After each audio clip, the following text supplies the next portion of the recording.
y'all playing this game. The victim's name is Cindy Stone. That's correct, dumbass.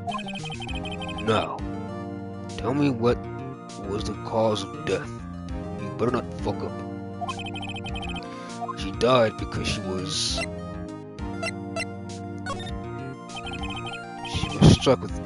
struck once by a blunt object. That's right, dumbass. You've answered all my questions. I see no reason why we shouldn't proceed. You seem much more relaxed, Mr. Wright. Good for you. Thank you, Your Honor. Because I don't feel relaxed, that's for sure. Well then, dumbass. First, a question for the prosecution. Mr. Payne? Yes, Your Honor. As Mr. Wright just told us, the victim was struck with a blunt object. Would you explain to the court just what that object was? The murder weapon was this statue of the statue of Thinker. I almost said Tinker. It was found lying on the floor next to the victim. I see. The court accepts it into evidence. Statue added to the court record.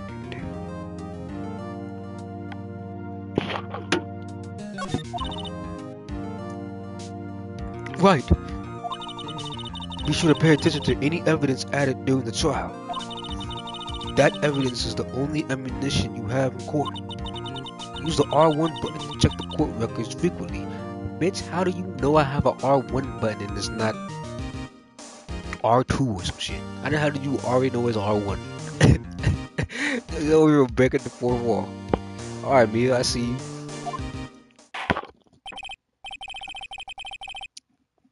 I got a crush on Mia, but she got them big ass titties. Let me stop. Mr. Payne, the prosecution may call its first witness.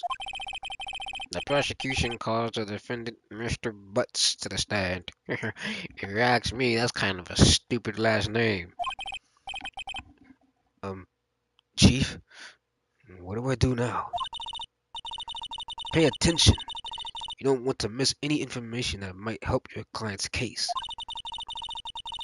You'll get your chance to respond to the prosecution later, so be ready. Let's just hope he doesn't say anything unfortunate. Uh-oh. Larry gets too excited easily. This could be bad.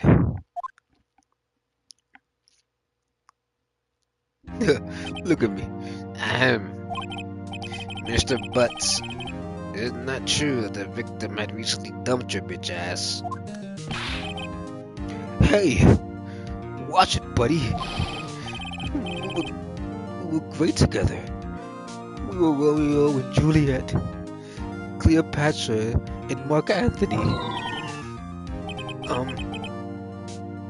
Didn't they all die? I wasn't dumped. She just wasn't taking my phone calls or seeing me ever. What's it to you anyways? Mr. Butts, what you describe is generally what we mean by dumped, you fucking idiot. In fact, she had completely abandoned you and was seeing other men. She had just returned from overseas with one of them the day before the murder. She was cheating on your bitch ass. What do you mean, one of them? Lies. All of it lies. I don't believe a word of it. Your Honor, the victim's passport. According to this, she was in Paris until the day before she died. This idiot doesn't know shit about his girlfriend. Passport added to the court records. Passport. The victim apparently arrived home from Paris on 7:30, the day before the murder.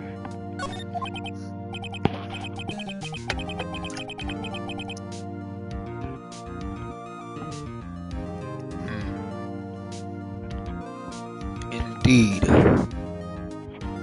She appears to have returned the day before the murder. Dude, no way. The victim was a model, but she did not have a large income. It appears that she had several sugar daddies, if you want to call them that, but you know, I'm a fucking idiot myself. Daddies? Sugar? Yes, you fucking idiot. Older men who gave her money and gifts. She took their money and used it to support her lifestyle. Dude! We can clearly see what kind of woman this Miss Stone was. Your ass didn't know shit about her. Tell me, Mr. Butts, what do you think of her now? Right. I don't think you want him to answer that question. Yeah, Larry has a way of running his mouth in all the wrong directions. Should I wait and see what happens? Stop him before the answer. Hey, my client had no idea the victim was seeing other men. That question is irrelevant to the case. Oof. Dude, Nick, what do you mean irrelevant? That she dog. I'm gonna die. I'm just gonna drop dead.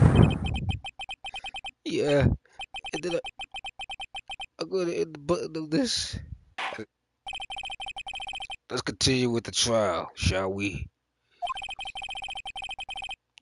I believe the accused motive is clear to everyone. Yes, quite. Oh boy, this is not looking good. I told that idiot to shut up. I tried to help him. Next question. You went to the victim's apartment on the day of the murder, did you not? Well, Did you or did you not, idiot? well, maybe I did, and maybe I didn't. Oh, he went. What do I do?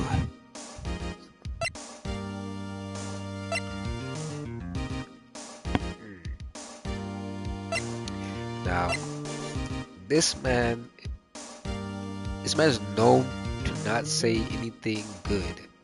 I do not think I should let him speak. Right? I don't think I should let him talk, because I feel like he's a fucking idiot. I feel like if I let this man talk, he's gonna go on and say some dumb stuff. So I'm gonna stop that man. I'll send him a signal. Lie like a dog. Well, see, it's like this. I just don't remember, man. You don't remember? Well then, we just had to remind you. I got a bad feeling about this. We have a witness that can prove he did go to the victim's apartment that day. Well, that simplifies matters. Who was your witness? The man who found the victim's body just before making the gruesome discovery. He saw the defendant fleeing the scene of the crime. Order! Order in the court! Damn it! Mr. Payne, the prosecution may call its witness, and if I hear another outburst again, all of you bitches will be out of the stands. Yes, Your Honor, of course. This is bad.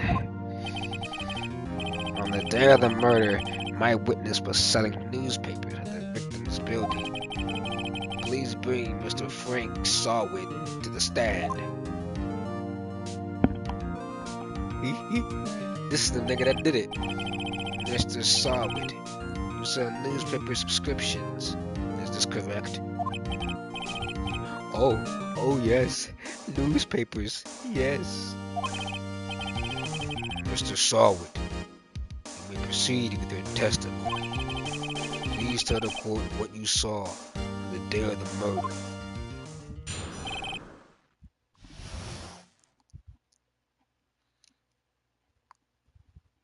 Witness account. I was going door to door, selling subscriptions, when I saw a man fleeing an apartment. I thought he must be in a hurry because he left the door halfway open behind him. Thinking it strange, I looked inside the apartment.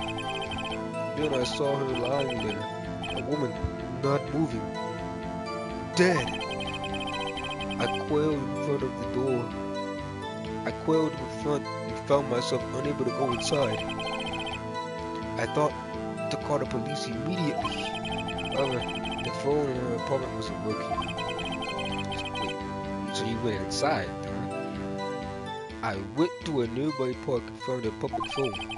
I remember the time exactly. It was 1 o'clock.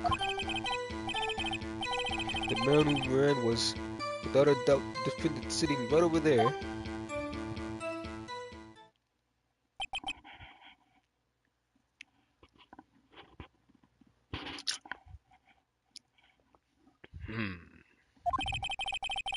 Larry, why didn't you tell the truth? I can't defend you against a testimony like that. Incidentally, why wasn't the phone in the victim's apartment working? Your Honor, at the time of the murder, there was a blackout in the building. Aren't phones supposed to work during a blackout? Yes, Your Honor. However, some quarterlies phones do not function normally. The phone that Mr. Sawit used was one of those. Your Honor, I have a record of the blackout for your usual blackout record. Electricity to Miss Stone's building was out from noon to 6 p.m. on the day of the crime. Now, Mr. Wright. Yes, yes, Your Honor.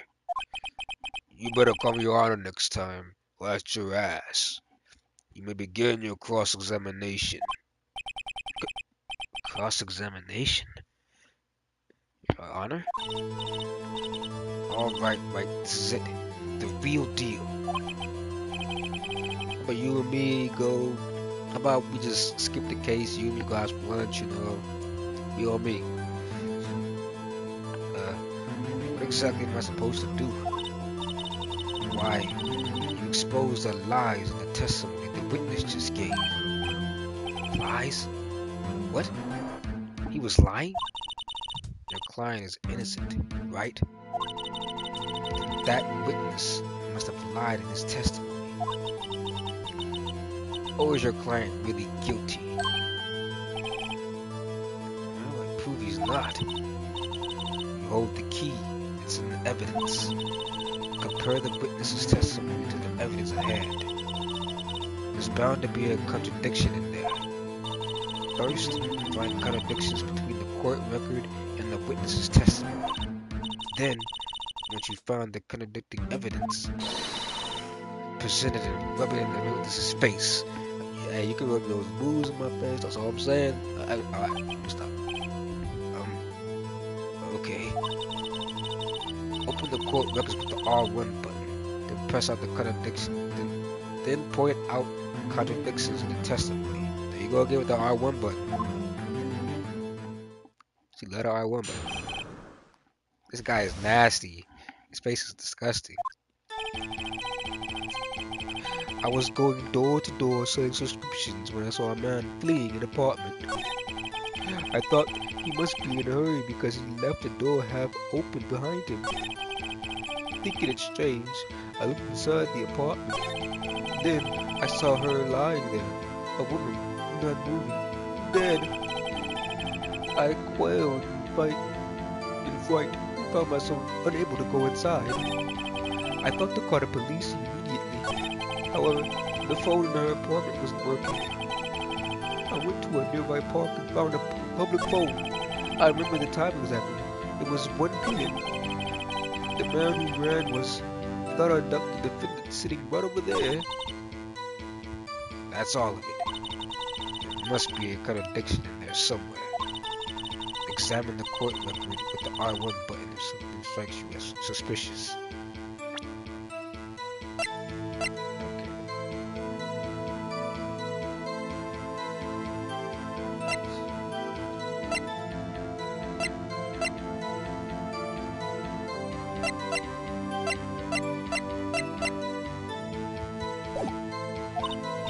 Then find evidence that contradicts his testimony and present it to the court. I was going door to door selling subscriptions when I saw a man fleeing an apartment.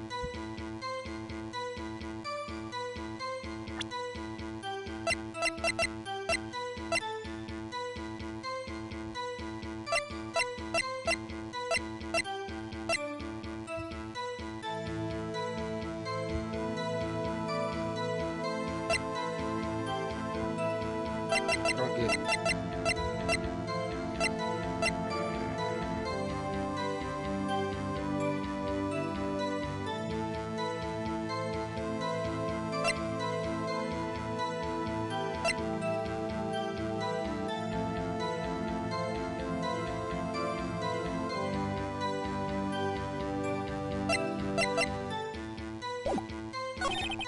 I thought he must be in a hurry because he left the door halfway open behind him.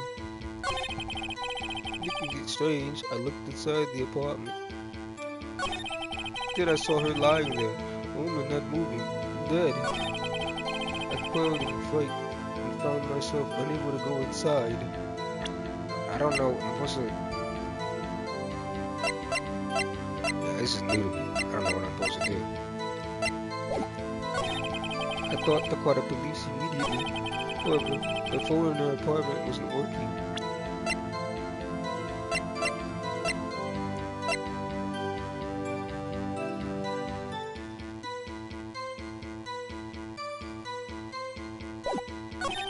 I went to a nearby park and found a public phone. I remember the time exactly. It was 1 p.m.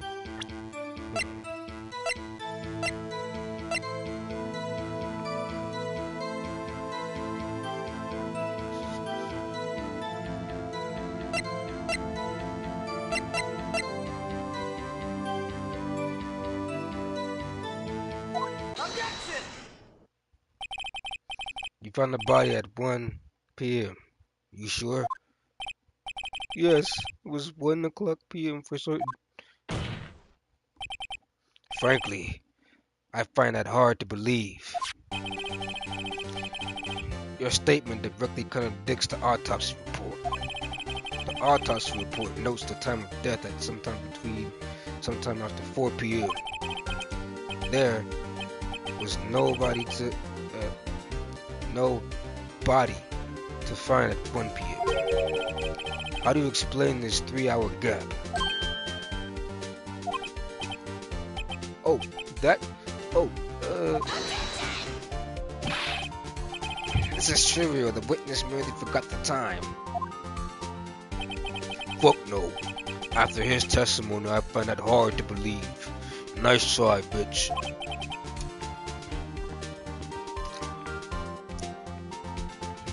Mr. Sarwood, why were you so certain that you found the body at 1 p.m.? Gee, that's a really good question. Great job, Wright. Way to put him on the spot. That's all you have to do. Point out contradictions. Lies always beget more lies. See through one, and the whole story falls apart. You know. Wait, I remember now. You care to give your testimony again? Time of discovery. You see, when I found the body, I heard the time.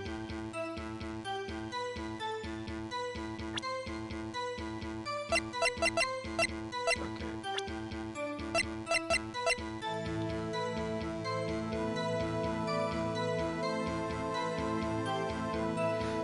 stripper salesman. Right?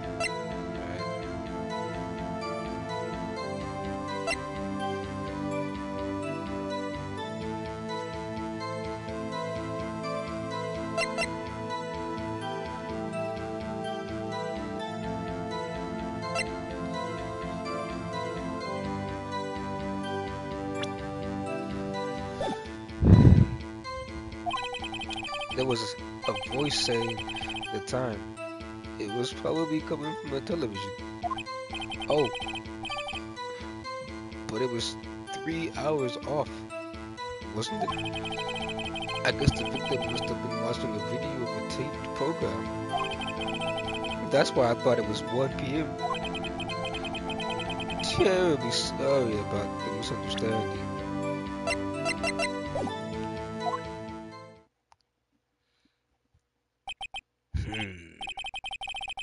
I see.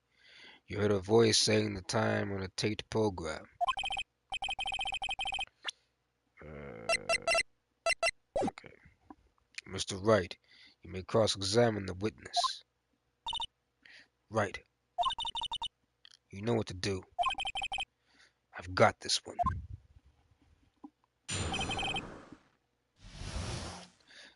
The time of discovery. You see, when I found the body, I heard the time.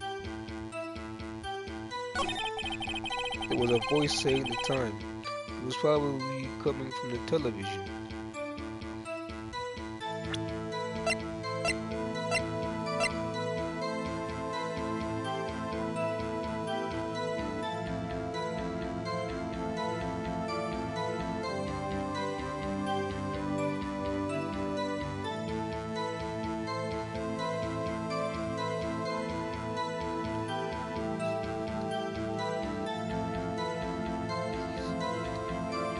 So he's saying at 1 o'clock, right? He's saying at 1 o'clock he found the body. But the electricity in Miss Stone's building was out from noon to 6 on the day of the crime, right? Objection! Objection! Hold it right there. The prosecution has said there was a blackout at the time of the discovery. And this record proves it. You couldn't have heard a television or a video. Yeah, well, the defense has a point. Do you have an explanation for this, Mr. Sawwood? No, I quite puzzling myself quite. Wait, I remember now. Mr. Sawwood, the court would prefer to hear an accurate testimony from the very beginning. These constant corrections are harming your credibility. That, and you seem rather distraught. My apologies, Your Honor. It must have been the shock of finding the body. Very well, Mr. Sawwood. Let's hear your testimony once more, please.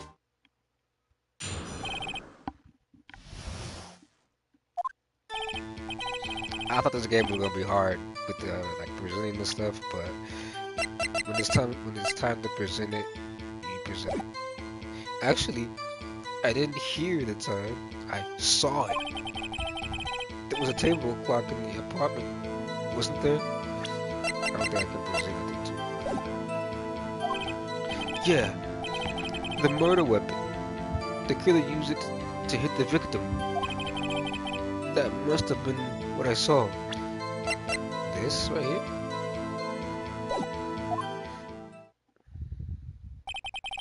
You saw a clock. I guess that would explain it. Hold on, Your Honor. I got evidence right here. The defense may cross-examine the witness.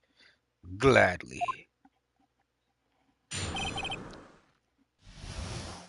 Hearing the time. Actually, I didn't hear time. I saw it. There was a table clock in the apartment, wasn't there? Yeah, the murder weapon. The killer used it to hit the victim. Nah, bruh. The murder weapon is right here. Wait just a moment. I'm pissed. The murder weapon wasn't a clock. It was this statue. Now, how is it supposed to be a clock? You, with your objections and your evidence, just who do you think you are? Just answer the question, Mr. Sawit. Hey, I saw it there, okay? But that's a clock. Your Honor, if I may, Yes, Mr. Payne. as the witness stated, this statue is indeed a clock. The neck is a switch, just tilted, and it says the time out loud. As it doesn't look like a clock, it submitted it as the statue. My apologies.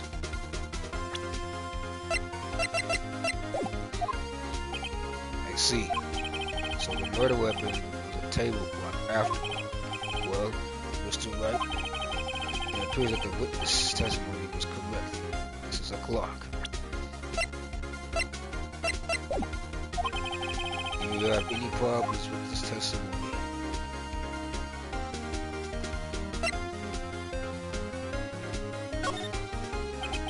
Your Honor, there is a gaping hole in the witness's testimony. The only way that he could have known the weapon was a clock is to hold it in his hand. Yet the witness testified that he never entered the apartment. Clearly, a contradiction. Indeed, the witness knew it was a clock because he went into the apartment. You're lying. You were inside the apartment on the day of the murder. Oh yeah? Prove it. Prove I went in there. I will, homie. I'll do better than that. I can prove you were the one who killed her. You struck her with the clock. And the shock of the blow triggered the clock's voice. That was the sound you heard. Order in the court. I told you bitches that I was gonna kick you out if y'all made any more noises. You're lucky I'm feeling nice today. Intriguing. Please continue, Mr. Wright. Yes, Your Honor. Mr. Sawit. The sound must have left quite an impression on you. Understandable, since the murder weapon spoke just as you hit the victim. That voice was burned into your mind. That's why you were so certain about the time. What's the meaning of this? This is all a baseless conjecture. Baseless? Just look at the witness's face.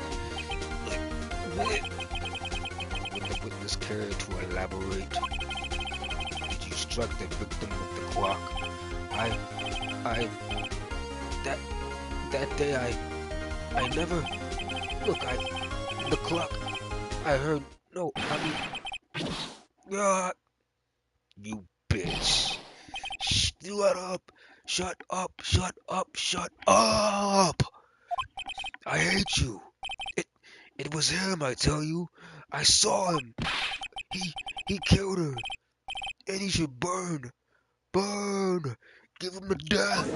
Give him death. Order in the court. Order in the court, I say, damn it. Your Honor, a moment, please. There isn't a shred of evidence supporting the defense's claims. Mr. Wright. Your Honor, you claim the sound the witness heard came from the clock. Do you have any evidence?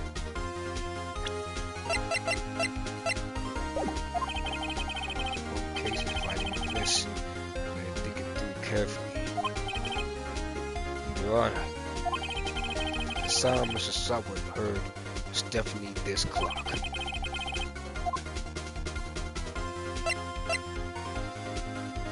A fact which is clear if you simply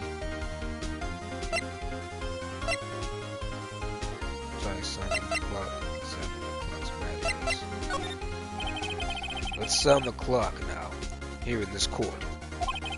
Your Honor, may I have the clock?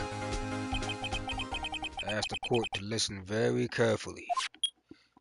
Beep. I think it's 8:25. That certainly is a strange way to announce the time. Well, he is the thinker, after all. So, you've heard the clock. What are your conclusions, Mr. Wright? Mr. Payne, you tell me what time it is now? It's 11:25. As you can see, this clock is exactly 3 hours slow. Precisely the discrepancy between what Mr. Sherwood heard and the actual time of death.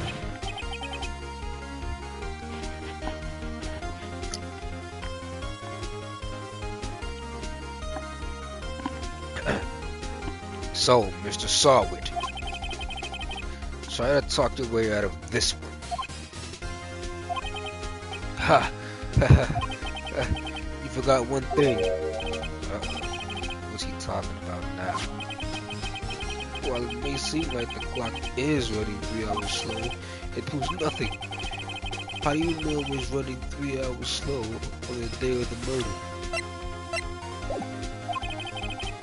If you can't prove that, you don't have a case. Right, I'm gonna prove that. Damn it. It was so close. Mr. Wright, it seems you lack the crucial evidence to support your claim. Yes, Your Honor. This means I cannot let you induct the witness. Unfortunately, this ends the cross-examination for Mr. Frank Sherwood. I come all the way down here to testify, and look what happens. You treat me like a criminal. A criminal! You lawyers are all the same. All slut. I almost had him. Sorry, Larry. I failed you.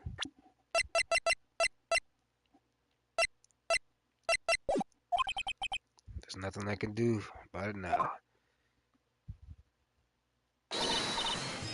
Not so fast, Mr. Sherwood. Chief. Listen up, Wright.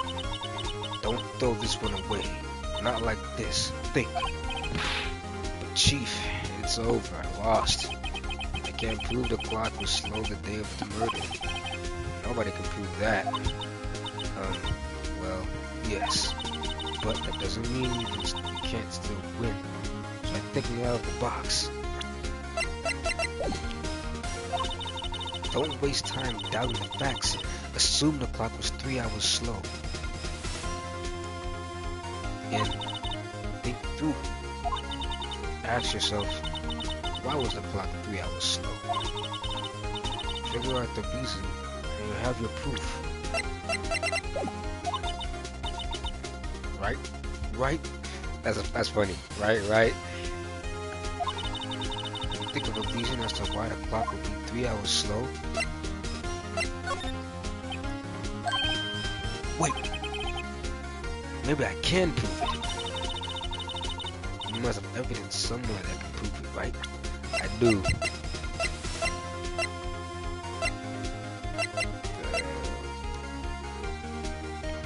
I don't think I do.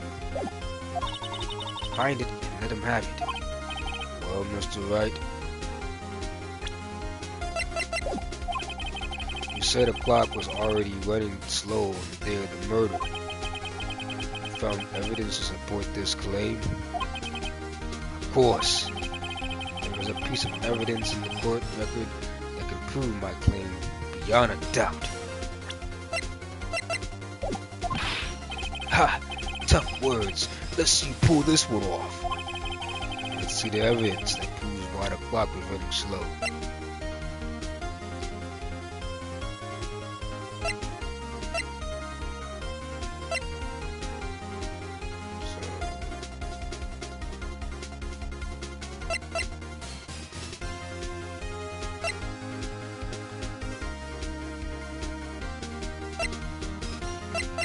What am I supposed to?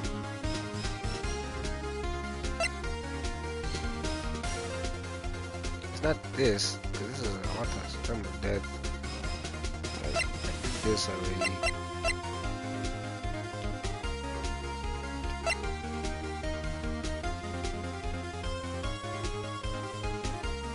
I did this already. I did this already. This autopsy.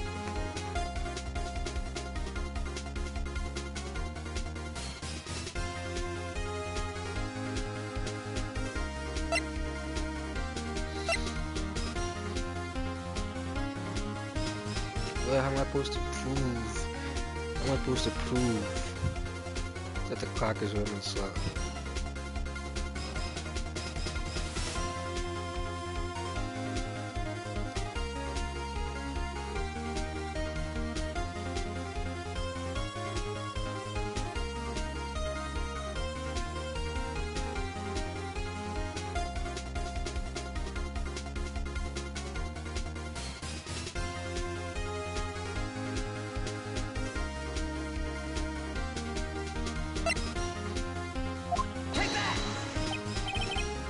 Excuse me? Disprove your claim. How? I can't see what that evidence has to do with the clock. So, that wasn't it.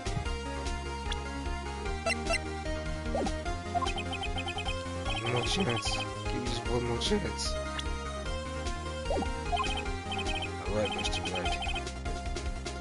Time is not on your side.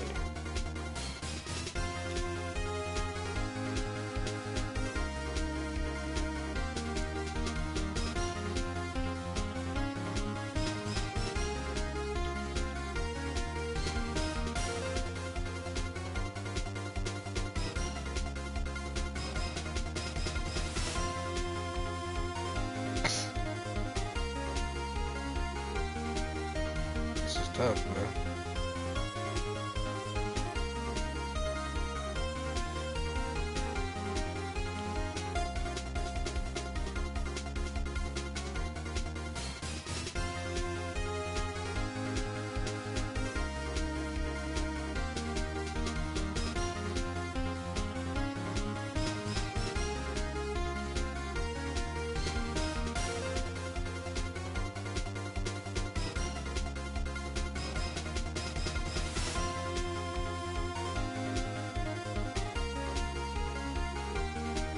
Oh, okay.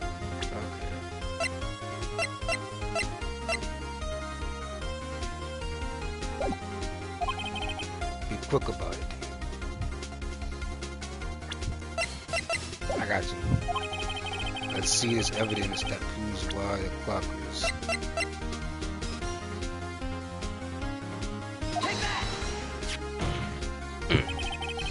The victim had just returned home from aboard the day before the murder.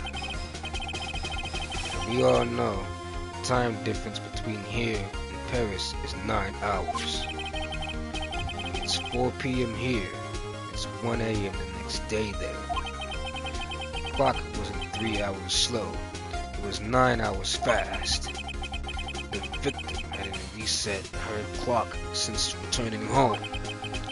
That's why the time you heard when you struck her dead in the apartment was wrong. Proof enough for you, Mr. Saw It, or should I say, Mr. Did It.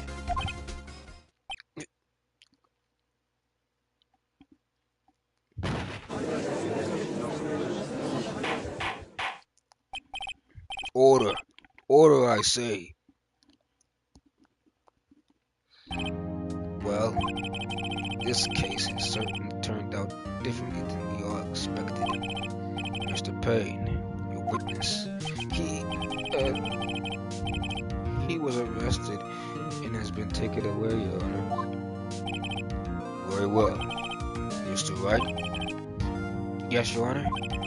I have to say, I'm impressed. I don't think I've ever seen someone complete a defense so quickly and find the true culprit at the same time. Thank you, Your Honor. At this point, This is only a formality, but this court finds the defendant, Mr. Larry Butts, not guilty.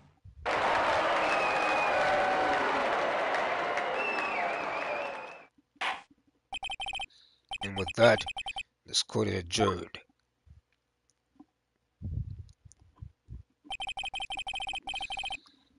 It turns out that Frank Saward was a common burglar.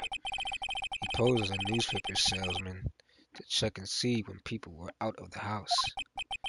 That day, when Larry went to her apartment, the victim wasn't home. After he left, Mr. Saward let himself in to do his dirty work. While he was searching her place, the victim returned. Flustered, Mr. Saward grabbed the nearest blunt object he could find. Smacked her shit in. Yeah, there you go, bitch. August 3rd, 2:32 p.m. District Court Defendant Lobby Number 2. Whew. I still can't believe we won. Right.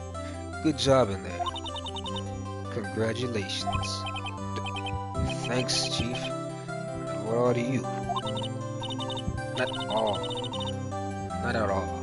Not at all. You fought your own battles in there. It's been a while since I've seen a trial end on such a satisfying note. I've never seen the Chief looking this happy.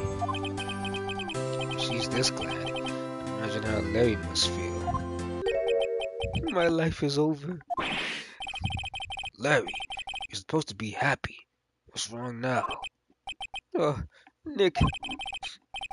Don't worry about me. I'll be dead and gone soon. Good. Wait, no. I mean, bad, bad, bad, bad. Larry, you're innocent. The case is closed. But my Cindy Whitney's gone, man. Gone forever. Larry, she was a... Nah, never mind. Congratulations, Harry.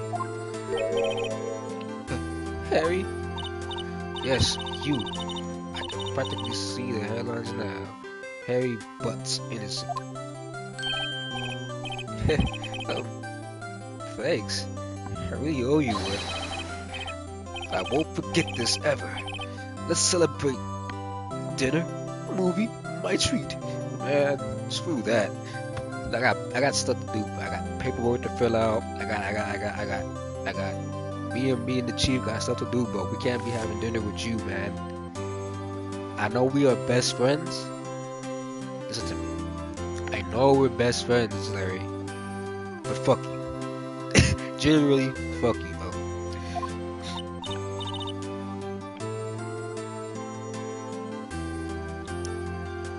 Oh no, I couldn't. Hey, I was the one who got you off the hook. Oh, hey. Here, take this. It's a present. A present? For me? Wait, wasn't this the evidence that... Actually, I made this clock for her. I made one for her and one for me. But really, you made this? Well, thank you. I'll keep it as a memento. Yo, Nick. Can you believe it? I was so into that chick. And she was just playing me for a fool. Don't that make you want to just cry?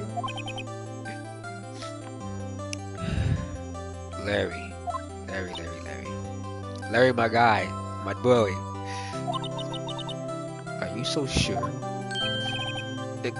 Excuse me? I think she thought quite a lot of you, in her own way. Nah, you don't gotta sympathize with me, it's okay. Oh, I'm not just sympathizing, really. Isn't that right? Right. Don't you have something to show your friend? Something that proves how she felt about it? No, I'm nothing. Huh? Oh yeah, right!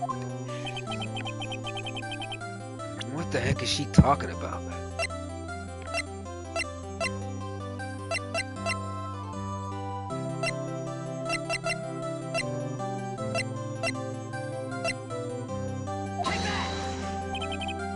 Here you go, Larry. Proof. It's okay, Nick. Don't worry about me. I'll forget all about her soon enough. Look, I'm gonna head home. Thanks a ton. Guess that wasn't the right thing to show. I had nothing to show that man. Right. I hope you see the importance of evidence now. Also, hopefully you realize things change depending on how you look at them. People too.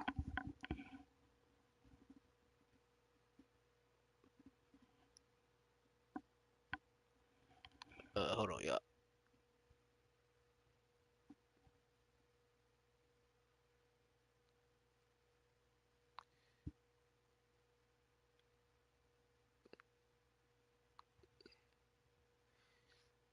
Gotta make sure my earrings nice.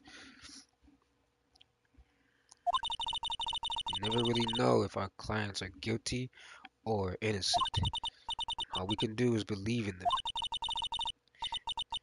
And in order to believe in them, you have to believe in yourself.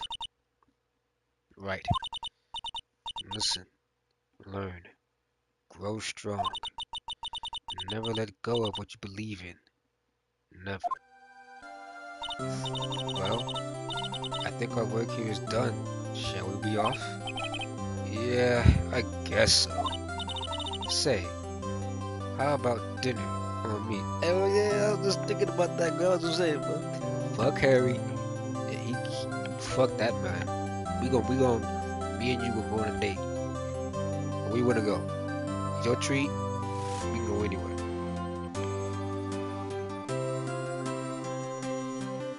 I ain't paying for it though. We'll drink a toast to innocent butts. Yeah. Oh, speaking of Harry, you were saying part of why you became a lawyer was because of him. Yeah, part, at least. You'll have to tell me more about it sometime. Maybe over drinks? Oh, you feel your boy, okay. And so my first trial came to a close. Larry slapped me on the back and said, "Gee, Nick, it's good to have friends." I'm pretty sure he's not going to pay us. Unless you count the clock he gave Mia.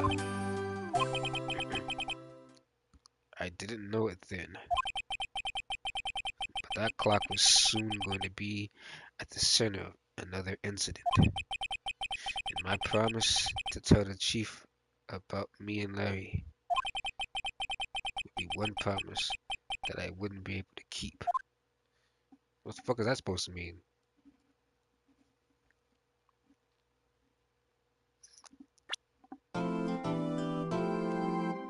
The burn episode has been unlocked. The Turnabout Sisters.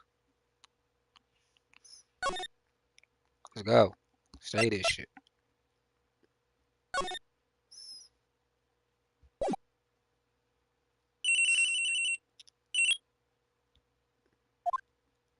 Hello, this is Maya. Hey Maya, it's me. Mia? What's up? You haven't called in a while. Sorry, I've been so busy. How have you been? Well, lonely. And it's all your fault. Nah, I'm just teasing. I've been great. I'm finally getting used to having my own place. That's good to hear. Actually, I'm calling because I have a favor to ask. I know. You want me to hold evidence for you. Sharp as always. There's a lot of buzz about the upcoming trial. I just don't feel safe keeping the evidence here. I gotcha. So, what is it this time? It's a clock. A clock? Yeah, it's made to look like that statue, the thinker, and it tells you the time. I thought you might like it. You always like toys. Hey, I'm not a little girl anymore, sis. Now, you know I'm only teasing. I should probably tell you the clock isn't talking right now. Huh? It's not working? That's lame. I had to take the clockwork out. Sorry. I put some papers inside instead. Papers? Is that the evidence then? Well, there's a possibility that it might turn out that way, yes. Can you come by the office tonight, say 9, to pick it up? I'll be in a pre-trial meeting until then. Okay, sis, but I expect dinner. Something good. Like burgers, you bitch. I could really go for a good burger. Okay. We'll hit the usual joint. Alright, it's a deal. Okay, sis, see you soon. Yep, I'll be waiting, Maya. The fuck? That was loud as shit. That was loud as shit in my ear. Conversation recorded September 5, 9:27 a.m. September 5th, 8:57 p.m. Fay and Co. Law Office. Now, Miss Fay, I'll take what's mine, the papers. I'm sorry, but I can't give you what I don't have. Miss Fay, you are a poor liar. Why, I see it right over there. That must be the thinker that swallowed those papers. How could you know?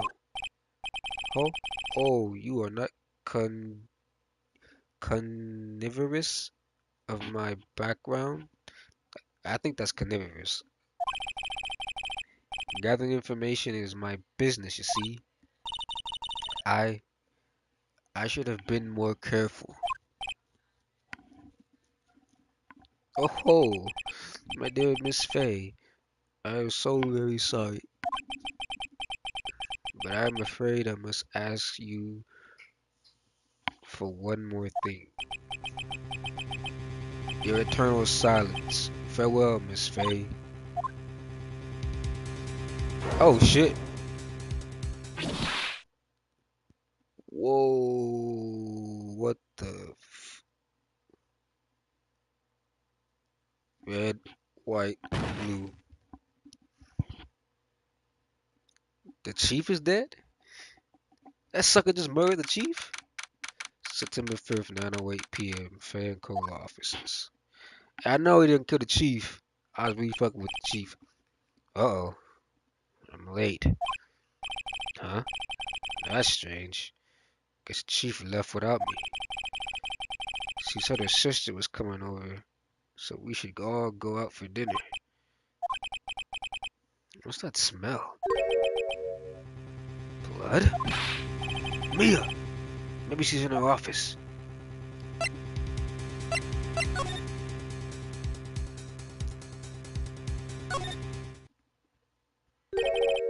That smell. Blood. Sis, someone's there? Big Titty Chief. No. I was fucking with the chief, bro. Chief. Chief. Chief.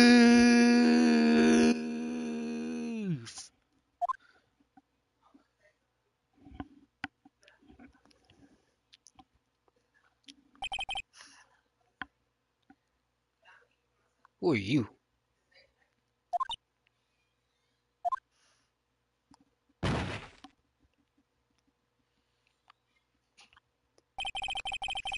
The strange girl dropped out cold. I left her lying on the office sofa. Went back to the chief. She lay under the window. Don't tell me she dead, yo. Ah, she dead. That's. Ah, wow. I could feel it. I held her shoulder. Then, all too quickly, it began to fade. Until finally, she was cold. Chief!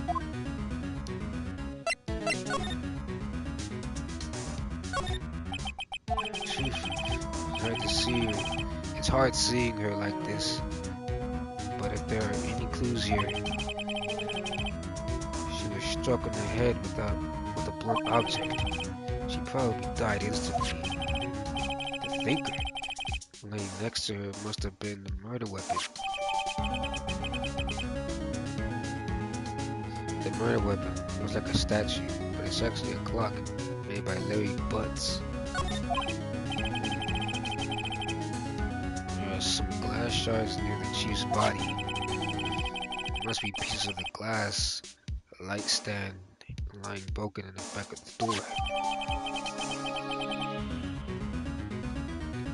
The broken remains of a glass light stand broken beyond all recognition.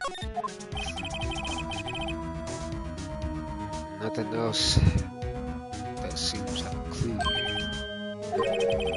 A piece of paper. It must have fallen off from Mia's hand.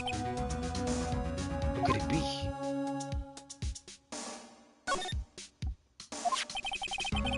A word is written in blood.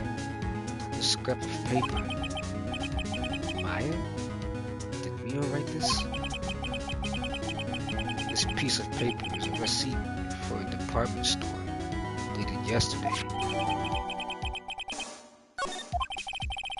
I think that's enough snooping around for now. We better call the police and find out what that girl was doing here.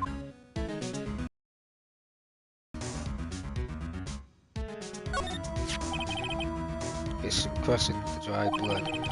How ironic that this became the murder weapon again.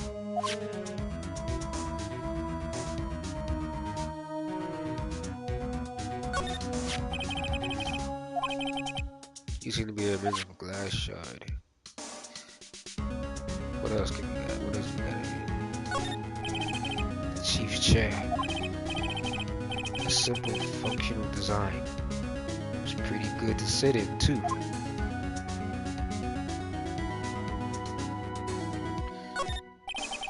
There's a large building right across from the office. The Gatewater Hotel. A nice, luxurious place. It's painful to look, but I have to, for Mia's sake. It looks like she was hit in the head with a blunt weapon. She probably died instantly.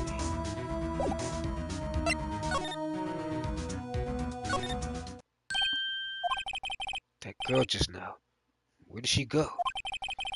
Put her right there on the sofa. Uh-oh. I hope she didn't run on me. Oh shit! Girl, you can't be scaring me like that. I almost shot you. You know I carry a Glock on me. Come on.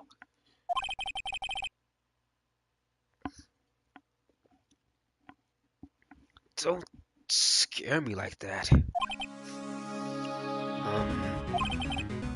Excuse me, but who are you?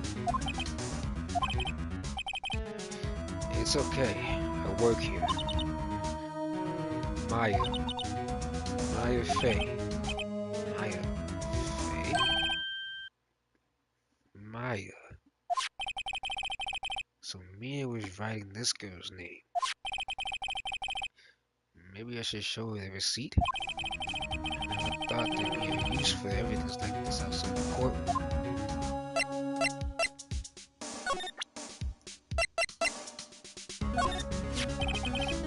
Before Mia died, she wrote a message with her own blood. She wrote it on the back of this receipt. That's my name. Why? Why was she writing my name? Please, just calm down. Calm the fuck down. Why would sis write my name? Uh-oh. Now I've done it. I better hurry up and call the police. Hey look, I'm an attorney. I'm sorry, I've never seen that before. Like this.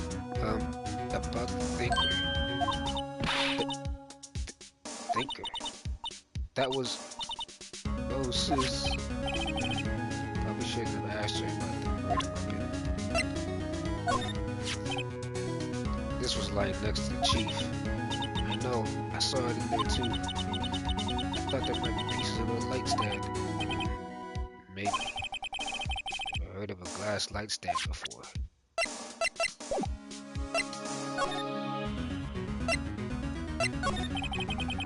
She seems truly in shock. I'm going to disturb her. But I have to know. Excuse me? Can you tell me what the fuck happened here? I came in. The room was dark. Sis. So, she was already dead. So, you're the chief's sister. I'm her younger sister. You were here visiting this late at night? Yes. She said she wanted me to keep some evidence for her.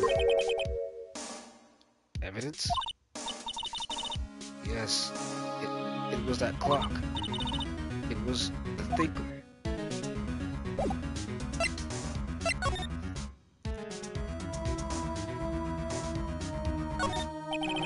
Reception desk. I usually sit here.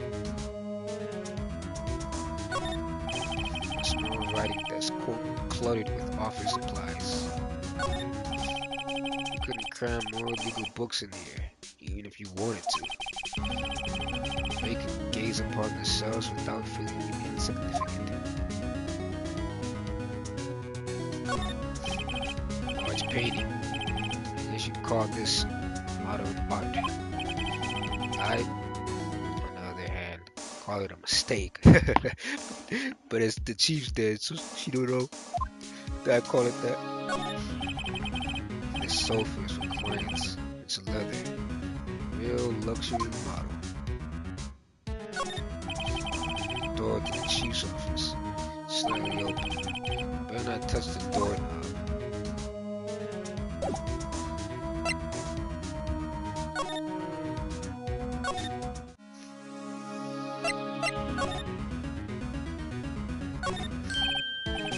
Right. I better call the police.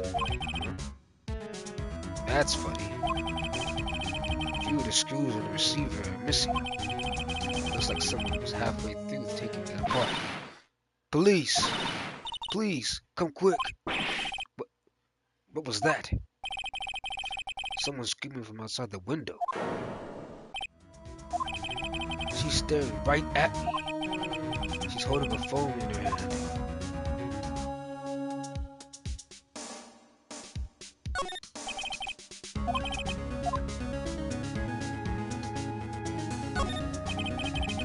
Fading old ledger book. Everything is written in Chief's ultra neat handwriting.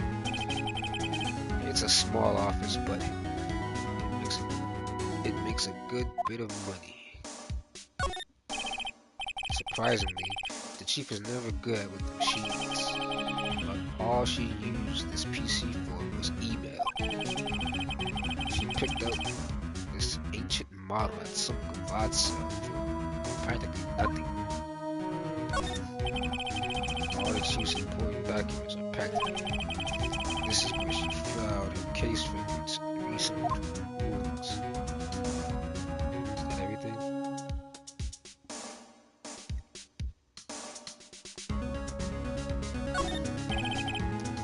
The normal office desk. The chief had a very particular policy about decor. Spend big on the stuff for clients' use. Keep your own stuff simple. I think that's everything.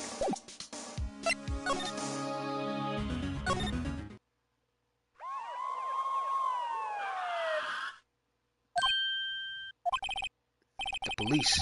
Sounds like they're coming this way. Freeze! Police! Gumshoe. What kind of name is that? Alright, I'm Detective Dick Gumshoe. See? Gumshoe. What an odd name. You see the report from the building across the way, see? Got a present saying they saw a murder. It must have been that woman I saw. Anyway, I don't want either of you moving in 1 inch, okay? Great. Just great. Maya, wait. She wouldn't have. Whoa! Excuse me. This word Maya here mean anything to you? Um, that that's my name. What?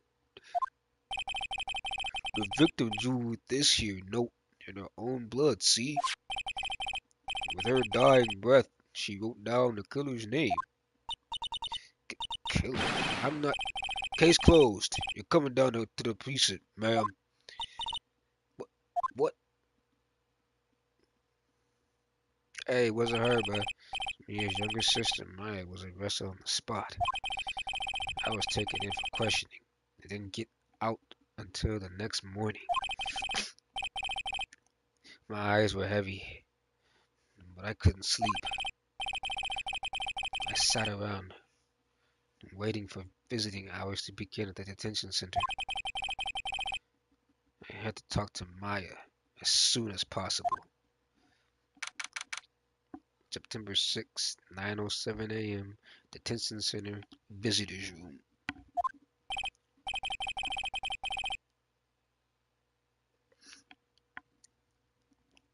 Oh, wow. They have poor Maya locked up like a criminal. Oh, it's you, the lawyer. Good morning. Good morning. What's up, girl? She looks so tired. Are you going to be my attorney? Well, that's what I wanted to talk to you about. Sorry, not a chance. Of course I will. It's up to you. I better give it to me straight. It's up to you. Up to me? Yes. I don't think this is something I should decide. After all, you're the one in trouble here. They're never gonna believe me, are they? Even you found me in the office. You looked at me like I had done it. Did I look at her like that? No, I never thought. It's okay, I understand. And I've also heard about you. Heard? What about me? You must have heard that I'm a real ass nigga, right? You must have heard that. Look at the cop in the background, looking like a bitch. Ah, slap him.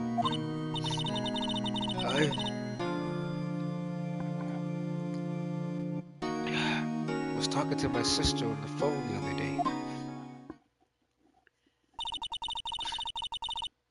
Today was my junior partner's first time in court. Hey, the chief had a crush on me, bro. The chief was feeling your boy, and then they ended up killing her.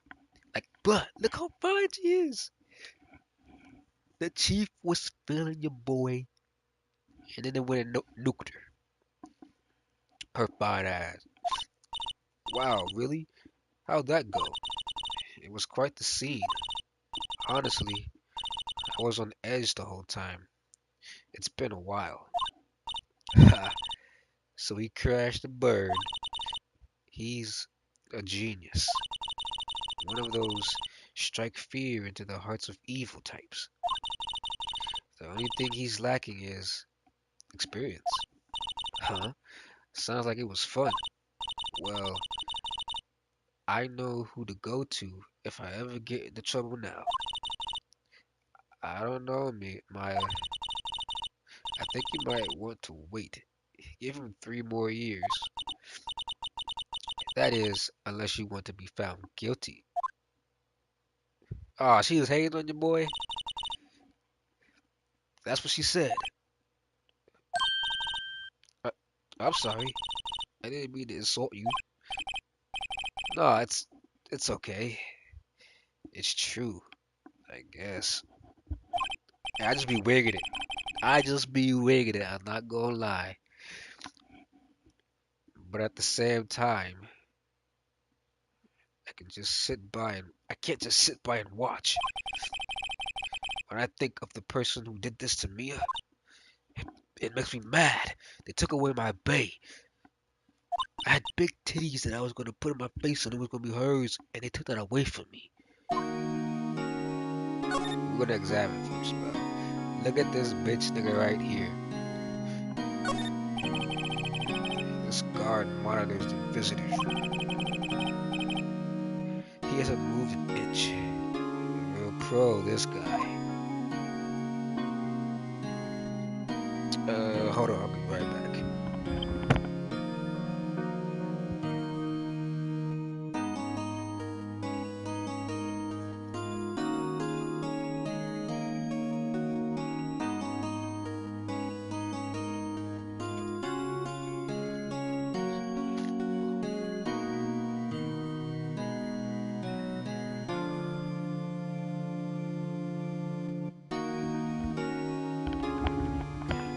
I thought y'all.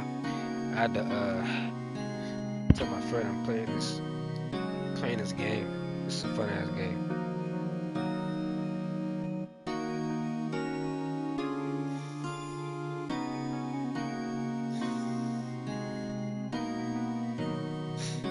Give me like 2 seconds.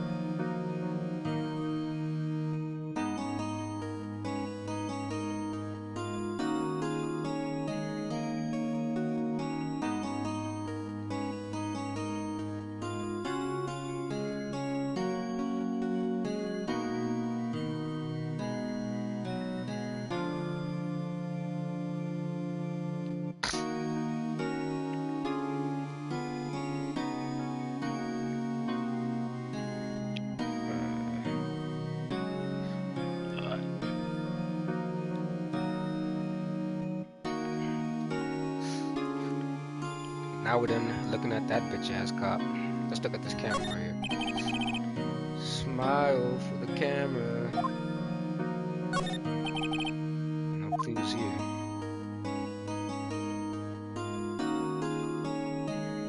I would stay off from that bitch. There's something I've been wanting to ask you. Yes? What's with that outfit? Oh, this is what all acolytes wear. It's my uniform. You could say acolytes. The fuck is that? Like people in religious training? What is it to you? What is it you do? Oh, it's nothing strange, really. I'm a spirit medium in training. A spirit medium? I'm pretty sure that qualifies as strange. She's fine though. And you and your sister, fine as hell. Tell me about the day of the murder. Yes. Let's see. That morning, I got a call from my sister. She wanted me to hold on to a piece of evidence for an upcoming trial. Evidence? Yes. That clock shaped like the thinker. Larry made. Look. How could that have been evidence in a case? Right. She said something about that. I remember.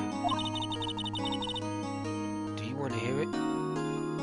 In her own voice? Her own voice? The fuck you talking about, girl? Yes. I'm pretty sure our conversation is on my cell phone. recorded it? Yeah, I forgot how to delete those things. So, you say you have a conversation with your sister on your cell phone. Let's hear it. Right.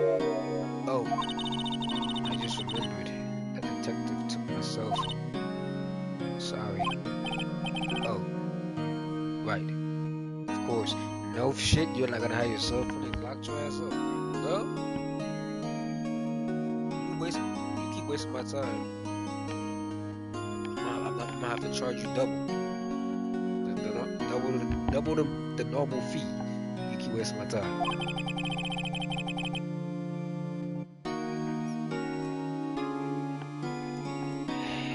Next time I see Detective Gumshoe, I'll ask him for it. I'll write you a note so you don't forget, okay? Sure. Thanks.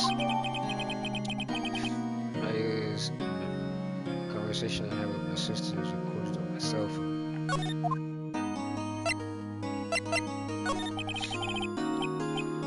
So you're an acolyte. Medium and training. That's right. Excuse me. The Faye family, especially the women, have always been very sensitive to the spirit world.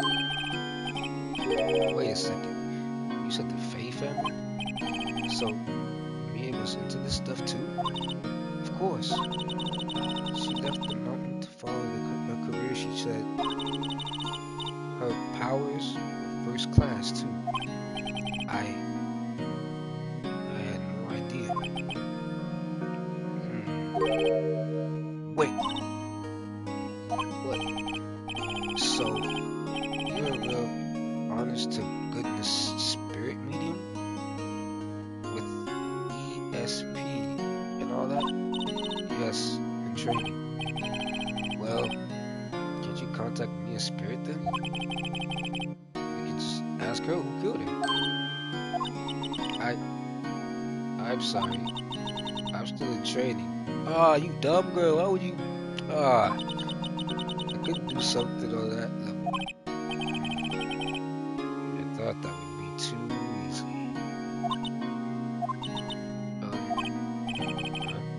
Something the matter? I was wondering, could I ask you a favor? Depends on the favor. This is the address of a famous lawyer. My sister gave me this a long time ago. She said if I was ever in trouble, I should call him. And, well, I'm in trouble. Do you think you could go ask him to represent me? Sure, why not? I'll go ask. Thank you so much. I have no one else to turn to. Say, what about your parents? I see. Don't worry. Leave it to me. Thank you. The trial's tomorrow at 10 o'clock. What? Tomorrow? What if this guy refuses? They told me that if I don't find one, the state will pick an attorney to defend me. When would that happen? They gave me until 4 this afternoon.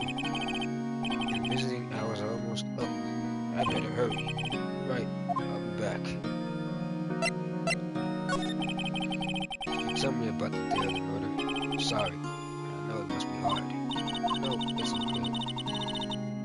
All I've been doing the last few hours is talking about it. I've kind of gotten used to it. Let's see. This morning I got a call from my sister. She wanted me to hold on to a piece of evidence for an upcoming trial. That's the thinker clock that Larry made. It particularly qualifies as a serial murderer by now. So then, when did you arrive at the office? It was right around 9. The lights were off and I could smell blood. found her. My sister. Thanks, Maya. That's all I need to hear for now.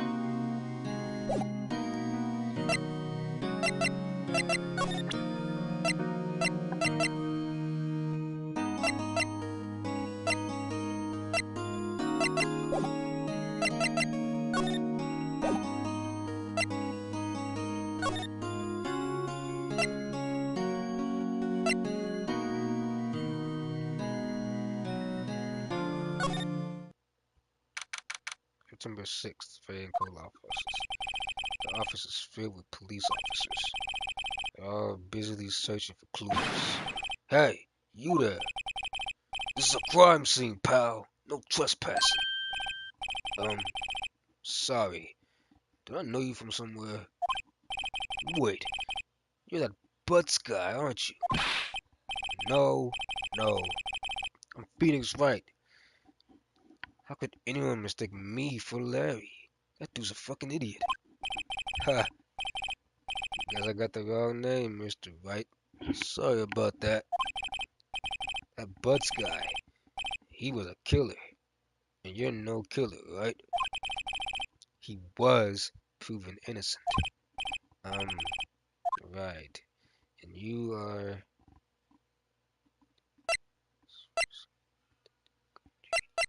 Detective, Gumshoe, wasn't it? Dick Gumshoe? Right. At your service. Hang on. That's Detective Gumshoe to you, pal. Anyway, get the name right.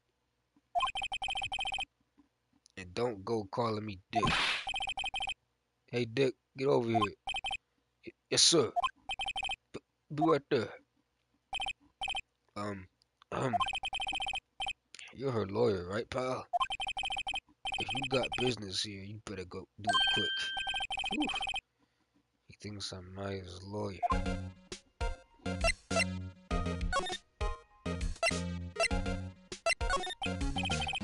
About Maya. Yeah? I'm looking forward to the trial. Sorry, pal, but this is one trial you aren't gonna win. Why do you say that? The city's put Prosecutor Edgeworth on the prosecution. Edgeworth? I'm sure you know what that means. You being a lawyer and all. About Miss Faye. Did you do an autopsy? You want to know the results, eh? Now, don't you look at me like that, pal. There's no use. She might have been your boss, but that doesn't mean you get any special treatment. Alright. You can see the report, but that's all. Time of death 9/5, time of death 9 p.m. Cause single blunt force trauma. Death was instantaneous. Prosecutor Edgeworth. That's right, pal. Mr. Miles Edgeworth himself. Wait, you know him, don't you?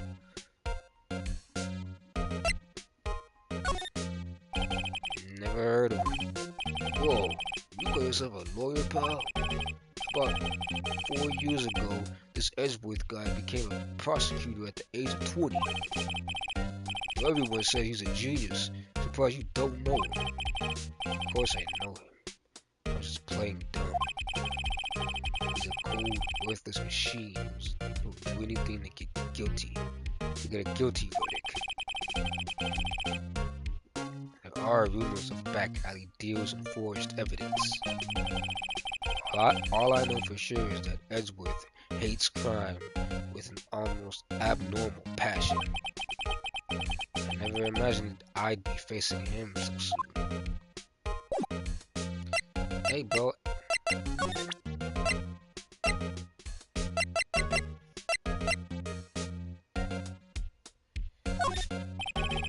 I was wondering, did you see Maya Faye's cell phone? Oh, that? I have that. Do you think you could give it back? Sure. I mean, wait a second, pal. Tricky lawyer. He's on to me. Tell him straight, tell him not so straight. I ain't gonna lie to him. If I tell him why I want it, there's no way he'll give it to me. Something the matter? Oh, no, it's just, detective. Nope. I know nothing, pal. That cell phone has a lot of numbers on it. Like with boyfriends. A cell phone holds all a little girl's sweetest and spiciest secrets. You try to confuse me. Sorry, pal. I already checked all the numbers in memory. Impressive. You're quite the detective. Uh-huh. Oh, here. You can have the phone back. I really need suspicious cell phone car records in there, after all. Seems you didn't notice the recorded conversation.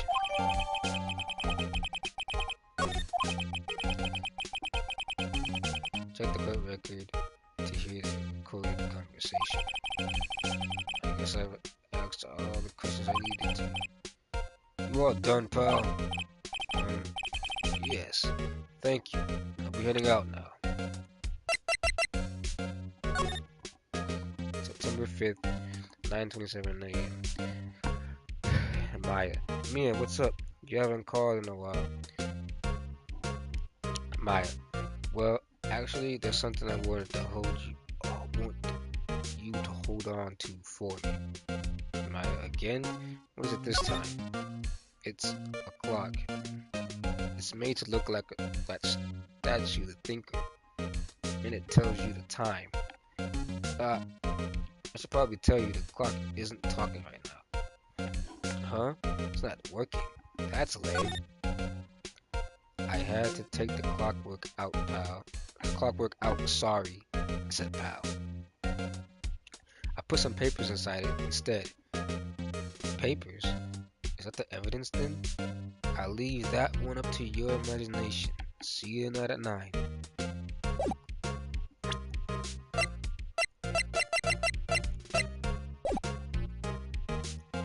Yes, thank you. I'll be heading out now. Oh, wait. One more thing I wanted to mention to you. I don't suppose you're planning on talking to that witness. Anyway, you better not. No influence in the witness with your lawyerly ways, pal.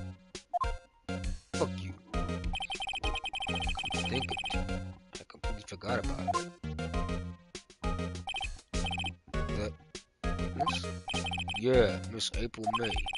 I'm sorry about this, but I can't tell you anything about it. Well, you just told me your name. Miss May, huh? So, you sent her home already then? You're trying your lawyerly tricks on me now. She's not to go outside her room until the trial. So, she's still in the hotel across the way. Guess I should know better than to try to get a detective to leak information. You got that right, pal. Trying to pay a visit to Miss May.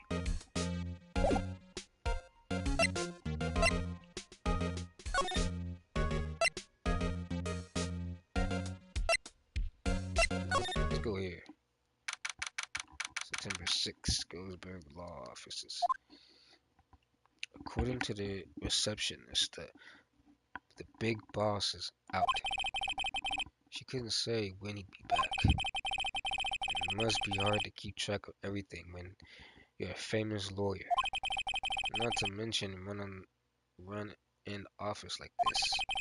I guess I'll just have to come back later.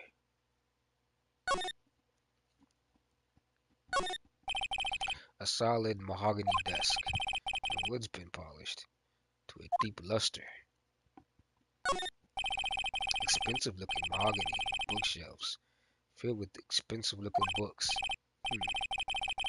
Funny. They don't look like they've ever been read.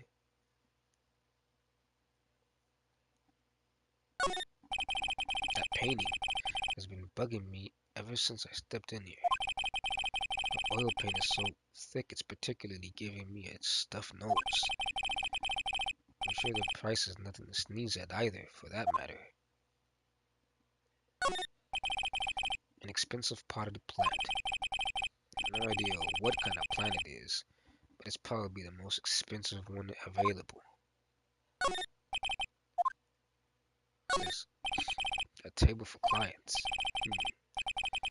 An elegant ebony case. And if I'm not mistaken, that lighter is made of solid gold. Even I can tell someone here's got money to burn.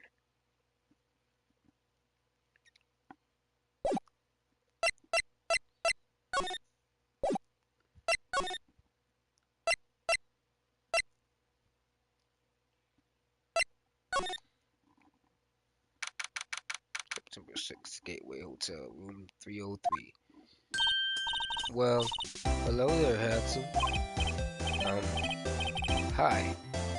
Smooth, right? Real smooth. You're a lawyer, aren't you? The detective told me. He said, don't say nothing to that lawyer, pal. Gee. No one to sell. Thank Detective Gumshoe for making my job harder. Gee, this is all like something out of a movie. It's all so exciting, I can hardly contain myself. Oh, let me go freshen up so I can look the part of the beautiful eyewitness. Pity the lawyer that has to cross-examine this one.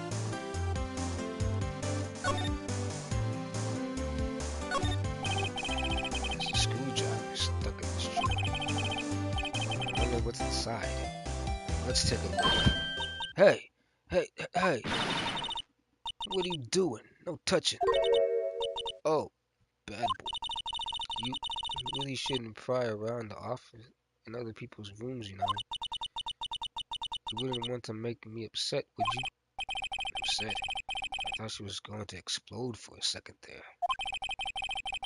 I wonder what could be inside the drawer.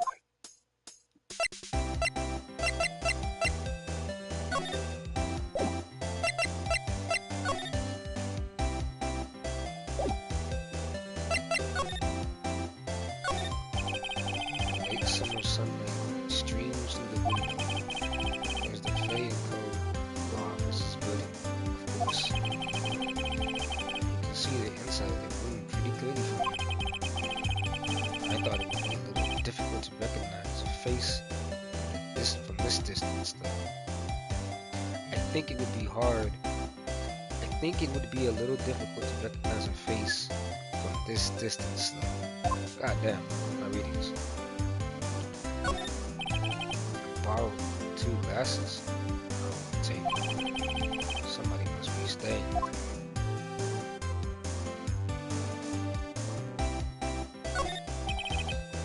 Flowers are fake, as expected. I know sunflowers are tulips.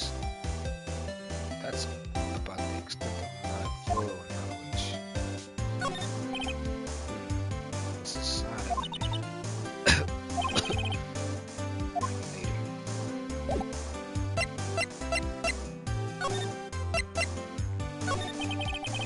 Do you think you could tell me something? I need you to describe what you observed at the time of the incident. Oh, incident? You sound just like a lawyer in the movies. I like a man with a big vocabulary. What did that occur? You know, that thing that occurred happened the other day. The bad thing? What did you see when it happened? I don't suppose you could tell me about it. Pretty please. Let me see. Dream on. If you want to know, you just have to come to court tomorrow, Mr. Lawyer. Oh boy.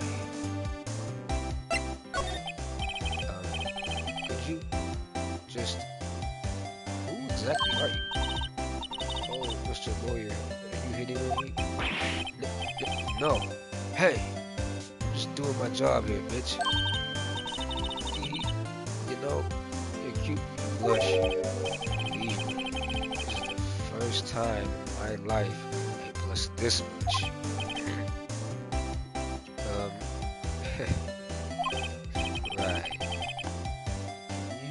tell me what it is you do? Well, no. And you had your little hopes, didn't you? You had your little hopes up, didn't you? Oh boy. I see there are two glasses on the table. Is someone staying here with you? Oh, what amazing powers of observation. You must be one of those famous detectives like on the television. Oh no, not me. I'm just a lawyer. Nothing special. I mean, the last guy I got off, he didn't do anything wrong. Say, Mr. Big Detective, why don't you go look for clues in the garbage? His maid doesn't like nosy little lawyers. Oh boy.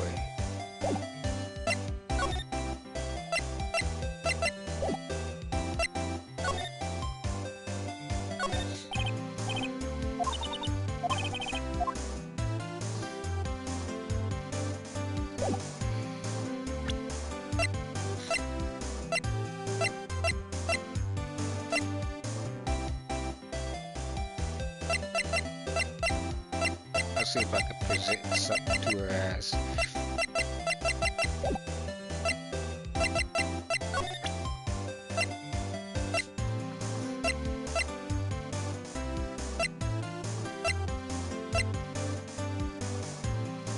I wanna give her this.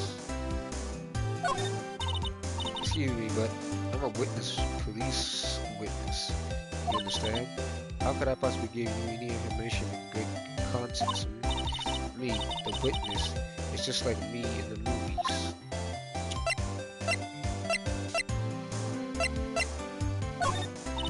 Excuse me, but I'm a witness.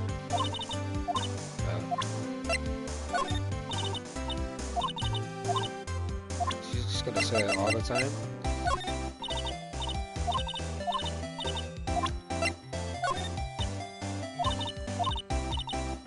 Yeah. I don't trust this woman, though.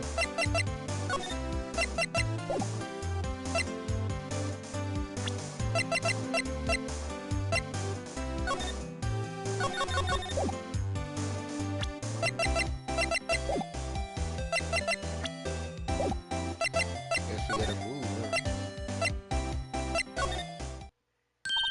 Hey,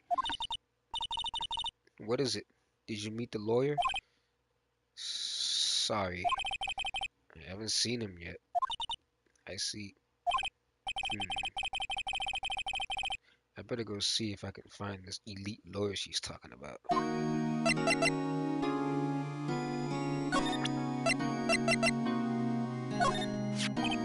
Hey, I got your cell phone back. Oh, say, can I listen to my sister's voice? Maya's eyes closed. She listened to every word with such intensity. Before long, tears began to roll down her cheeks. Thank you.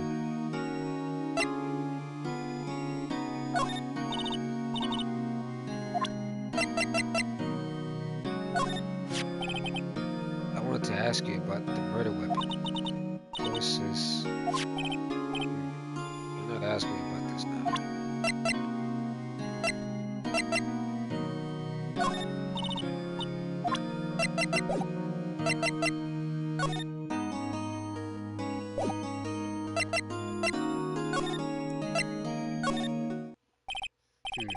Seems like Mr. Grossberg is out. Well, maybe I should just wait here for him to come back.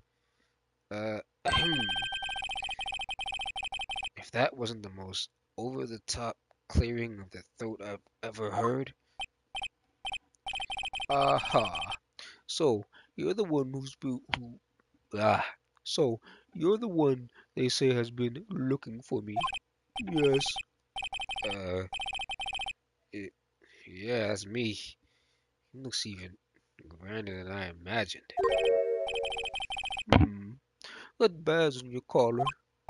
Ah, so you're a lawyer, are you now? Yeah, well, of course, dipshit. And what do you want? I'm not particularly busy these days. Please proceed. Not busy? Then how come no one could get in touch with you? Hmm? Something the matter? You came to see the one and only Marvin Roseberg, did you not? Well, here I am, boy. What do you want out of me? Um, well, sir, actually, it's about Maya Fey. Ah, yes, my Fay. Go on. Hmm, what a strange reaction. Cha-cha. I'm really quite busy here, son. I can't go taking cases on a day's notice. No, it's quite impossible. Wait a second. How did you know the trial was tomorrow? Uh, um, th- anyway, I'm afraid it's entirely impossible for me to represent her. Sorry, end of discussion. You're shady, bro. You are a fat, shady dude. What's going on? He refused me before I even got a chance to ask him. What do I tell Maya?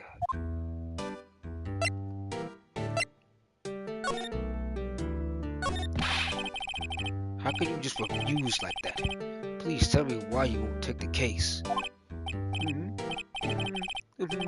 Well, you see, it's just I'm busy, you see. But the client is Maya Fey's sister. Hmm. Um, Mia trusted you. She knew her sister would be in good hands. yes, of course, I know that. However, I'm sorry, but I must refuse.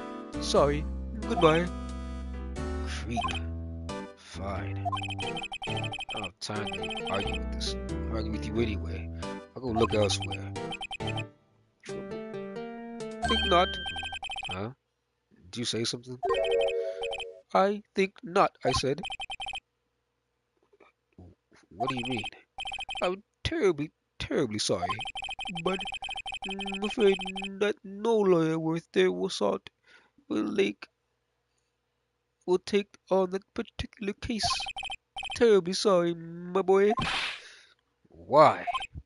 I I cannot say.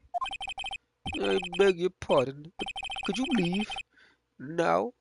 I've nothing more to discuss with you. What's going on here? How did you know Mia Fey? She worked here a long time ago. Quite the apprentice, that one. Learned my techniques in the blink of an eye. She left one day, quite suddenly. She had a mission, you see. A mission? You could say it, you could see it in her eyes.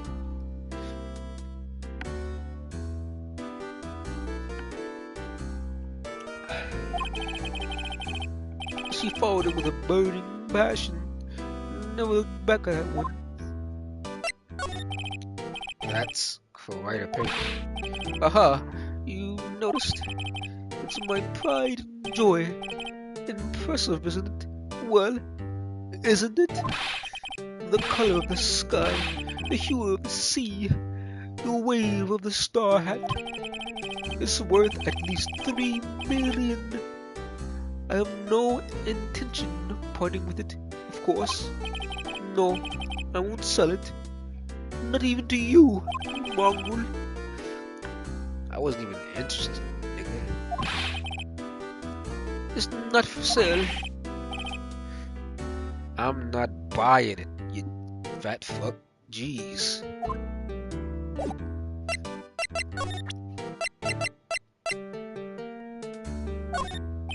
I'm very sorry, but I've got nothing to say regarding this matter.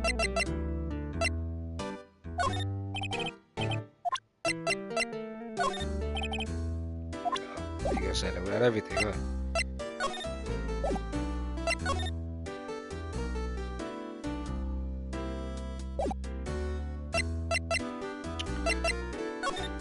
This dude's weird, bro. Okay,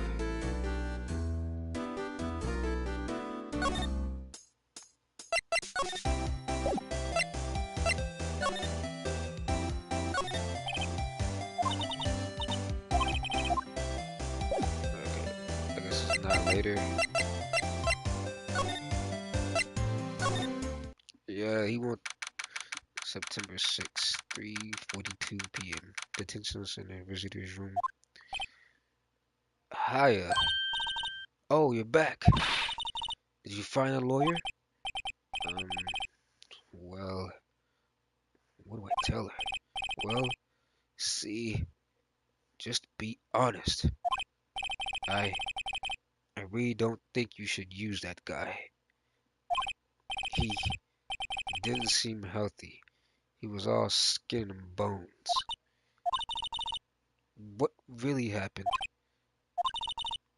You don't mean he refused to help?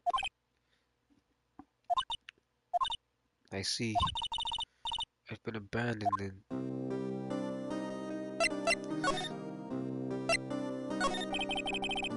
What about your family? I only had my sister. My father died when I was very young. And I don't know where my mother is. Don't know.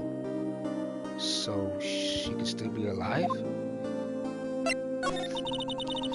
The women in my family have been mediums for generations. They say a lot of spiritual power runs in our blood. About 15 years ago, our family was involved in an incident. There was a man, and he ruined our mother's life. Ruined. After that, she disappeared. Several years after that, my sister announced she would become a lawyer. She left the mountain.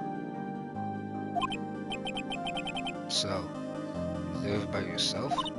Yes, I've gotten used to it. Oh, also,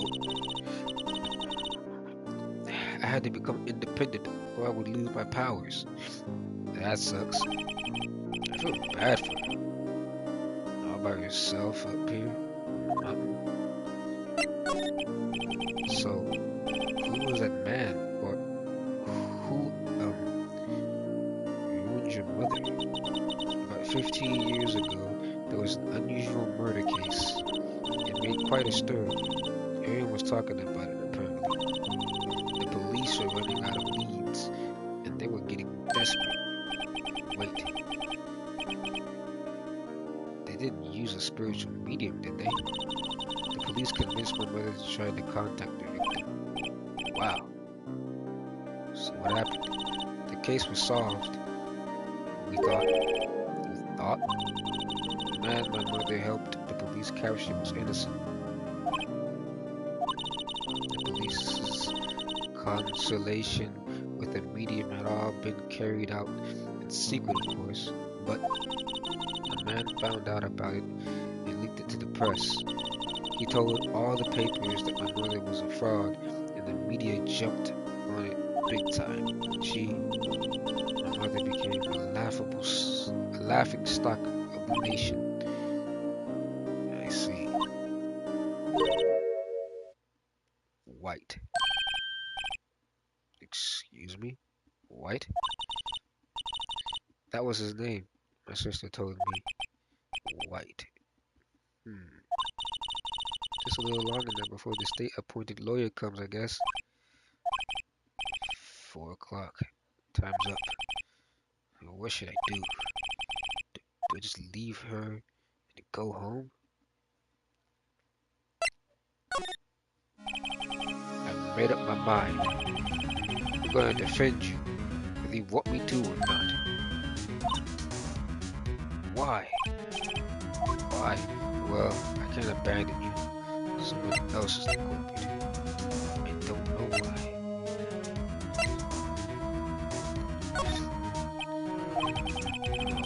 No one is as sad as a person without any friends. I know. I've been there a long time ago.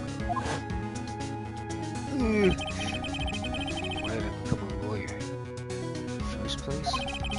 Because someone has to look out for the people who have no one on their side. Maya, I won't abandon you. You can count on me. That's so kind of you. I have to. Well, let's fight this one and get you out of here. Right, thank you. Whew. She smiled at last. She looks like an entirely different person. One last question. You are innocent, right? Yes, and I trust you. So, trust me too, okay? It's a deal. So, what next? There's something that's bugging me. Just what was inside that strange woman's drawer? It was when I tried to look into the drawer that she got all defensive. There has to be something in there.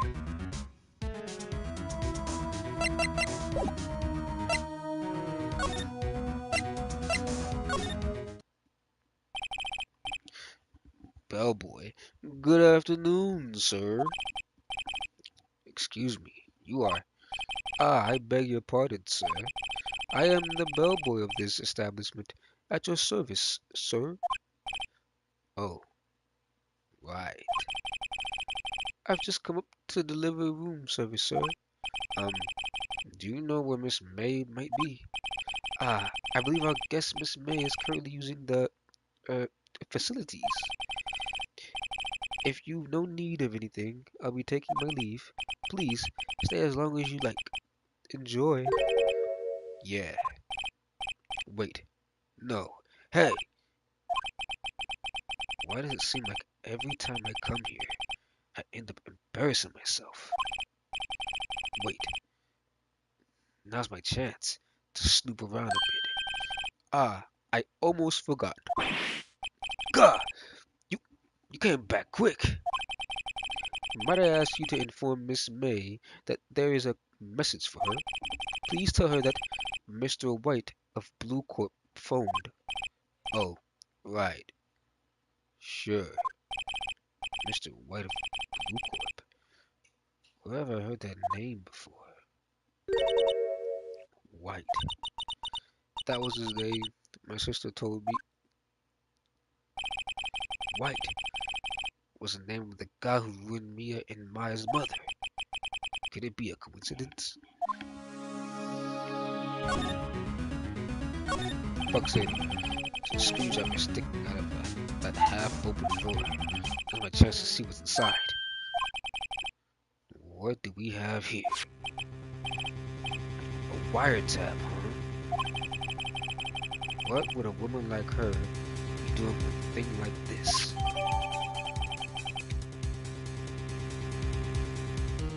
Found in Miss May's hotel. There's definitely something suspicious about this Miss May. Why would she have something like this in her hotel room? There's a story behind all this. I know it. Alright. Using this bit of evidence in tomorrow's trial. That's for sure. For Maya's sake. I'll get to this woman. I'll get to this woman's bottom. Wait, I mean, you know what I mean. Oh, blood boy.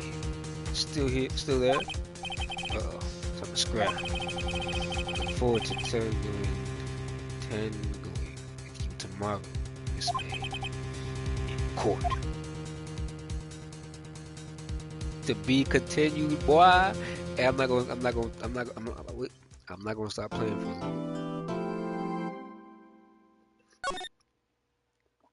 This is a good ass game. There's 3 games of this, so I wonder if the third one has voice. Damn, there's hella save files you can do. September 7th, 10 a.m. District Court, Courtroom number 1.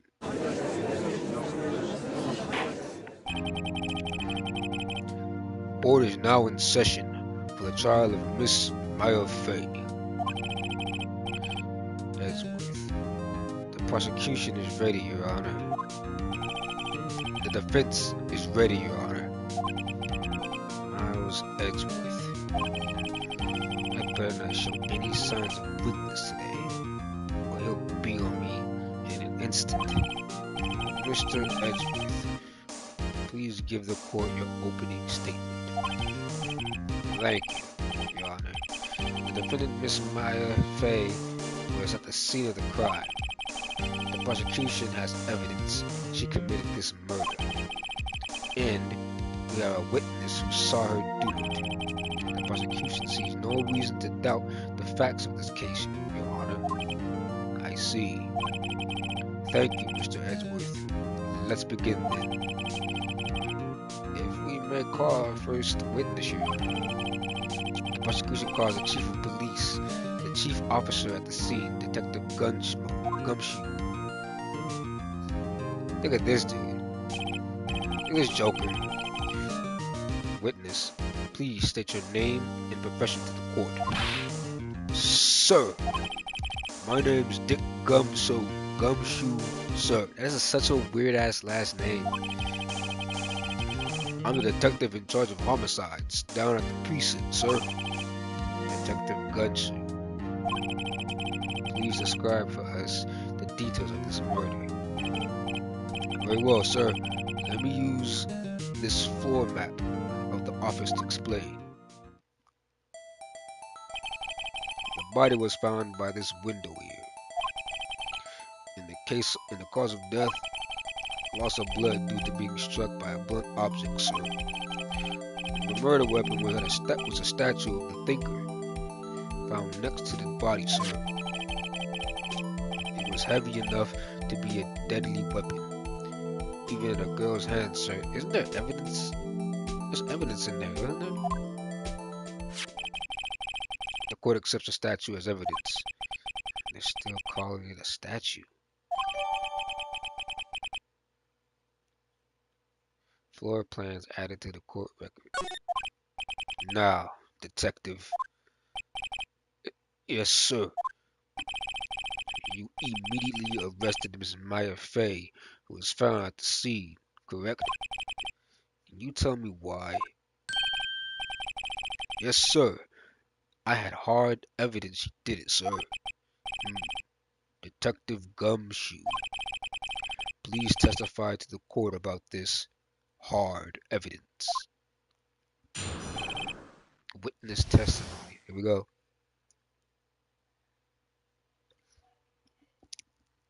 Maya Fay's arrest. As soon as the phone call came in, I rushed to the scene. There were two people there already. The defendant and Miss Maya Fay, and the lawyer, Mr. Phoenix Wright. I immediately arrested Miss Maya Fay. Why?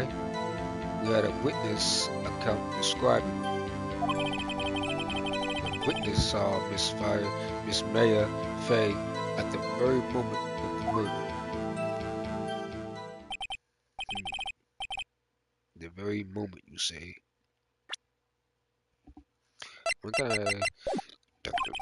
Excuse me, very well, Mr. Wright. You may begin your cross-examination. Yes, Your Honor. Cross-examine what? I couldn't see a single contradiction in that testimony. Whoosh. Smack. Hey, why did you just do something at me? What's this? When my sister couldn't find any contradictions in the witness's testimony, she would bluff it and press the witness on every detail. The witness always slips up and says something wrong. It worked lots of times. I should have expected Maya would know some of her sister's tricks. Alright, let's give this a try. Is something the matter? No, Your Honor. I I'd like to begin my cross-examination on this bitch, on this idiot. As soon as the phone call came in, I rushed to the scene. Okay. There were two people there already. The defendant, Miss Maya Fay, and the lawyer, Mr. Phoenix Wright. I immediately arrested Miss Maya Fay. Why? We had a witness describing her. The witness saw Miss Maya Fay at the moment of the murder.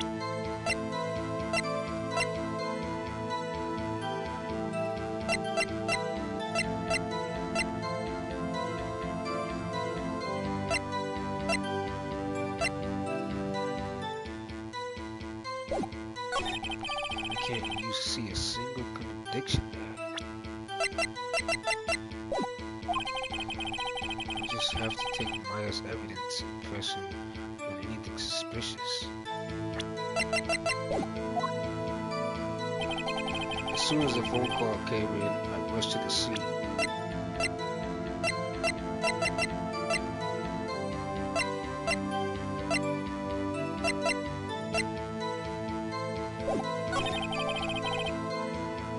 Two people there already.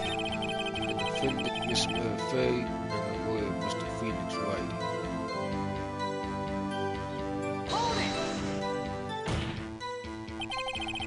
Are you absolutely sure it was us? Listen, pal, your dumb act will only get you so far. With her funky hippie clothes and your spiky hair, you two stand out like suspicious people at a crime scene. Doesn't report about it. She is pretty unmistakable. I should pick my points to press with a little more care. I really arrested Miss Maya Fay.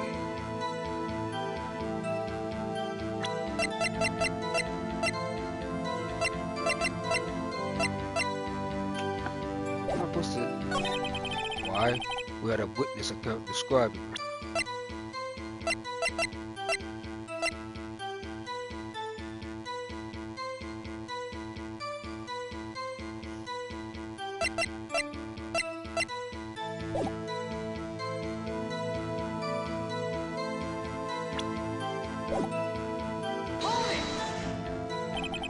Hold on just 1 second. Yeah? If I heard correctly, you said you arrested her because you had hard evidence she did it, correct? Huh? Did I say that? Me? I heard you say it. You did say it. You said it. Exactly what about this suspicious woman in Pink's claim was hard evidence? What? Miss May isn't suspicious, and she sure isn't Pink, pal. Well, I guess she is Pink. That's enough, Detective Gumshoe. Do you have any more solid proof other than her claim, Detective? I guess pressing can have its advantages. Yes. Sorry, I got the order of things mixed up in my testimony, Your Honor, sir. It was something I should have told you about first, Your Honor. Very well, Detective. Let's hear your testimony again.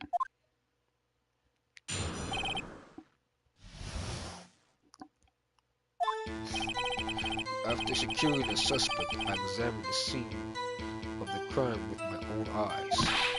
I found a memo writing on a piece of paper next to the victim's body. On it, the word Maya was written clearly in blood. Lab test results showed that the blood was the victim's. Also, there was blood found on the victim's finger.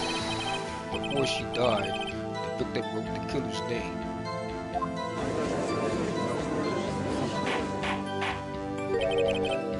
How you like that?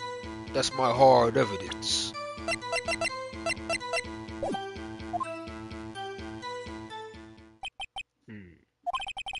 Before we begin the cross-examination, I have a question for you, Detective. Your Honor, why didn't you testify about this vital piece of evidence the first time? Uh, uh, I know I'm real embarrassed I forgot about it, Your Honor. Try to be more careful, dumbass. Very well, the defense may begin its cross-examination.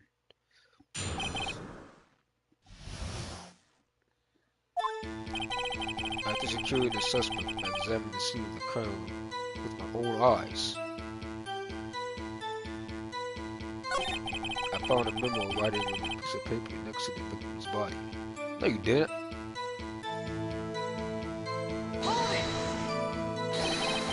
Just because you found it next to the body doesn't mean the victim wrote it. Oh ho, who did write smarty pants?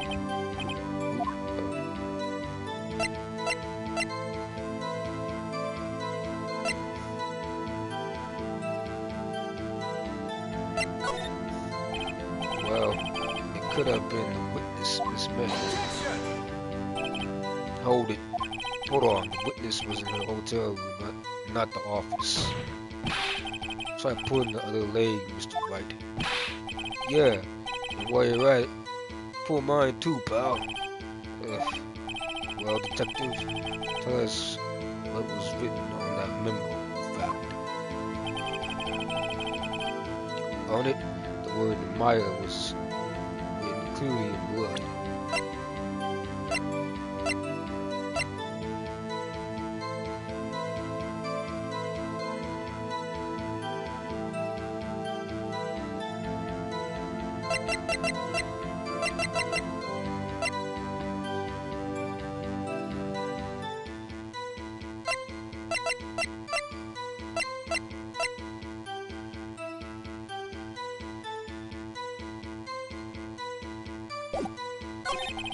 Lab tests results show that the blood was the victim's.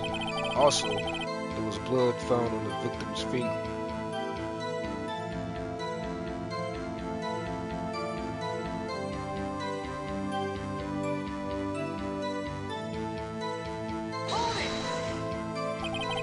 On which hand was the bloody finger, Detective?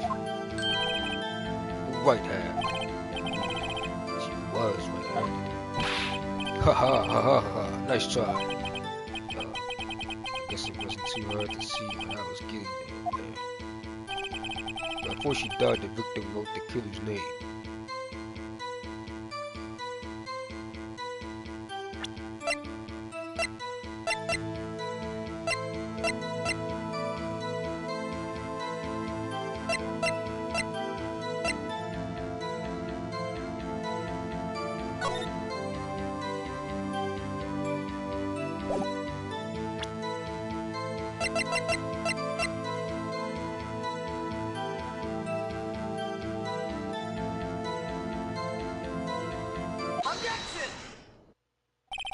Detective Gumshoe, there's one thing I want you to clarify for me here.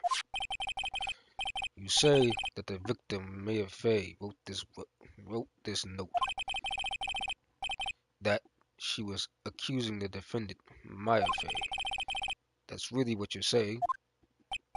What? What? This isn't one of those lawyer tricks, now is it? Of course she wrote it. Who else could have? You have it backwards, Detective.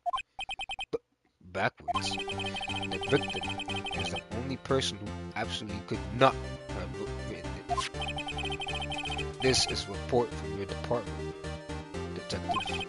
Immediate death due to a blow to an object. She died immediately. But, no butting your way out of this one, Detective. Order, damn it. The defense has a point. Someone who died immediately wouldn't have had the time to write anything down. Mr. Wright, I beg your pardon, but when exactly did you obtain that autopsy report? day of the murder. The day after the murder. I forgot, I'm not gonna lie.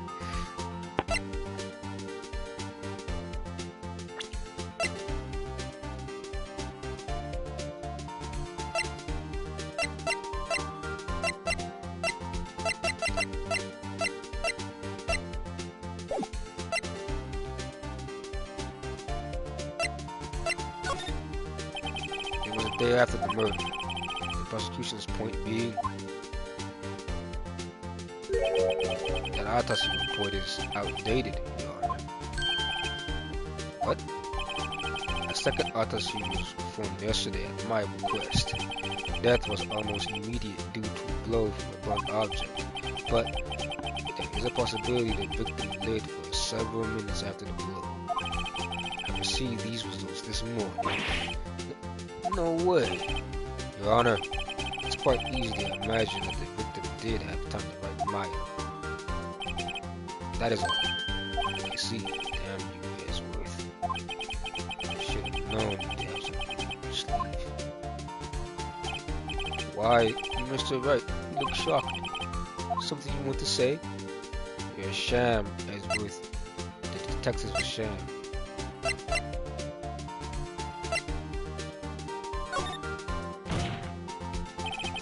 Detective Gumshoe, you're a sham. How could you give me a faulty report? Huh? I thought Detective Gumshoe. I'm disappointed in you handing him the wrong report like that. I'm sorry, sir.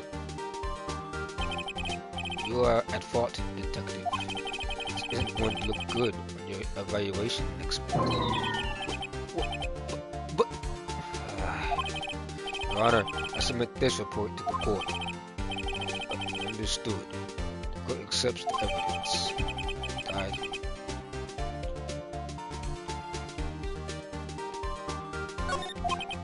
Well, Your Honor, the evidence strongly suggests the victim was identified the killer.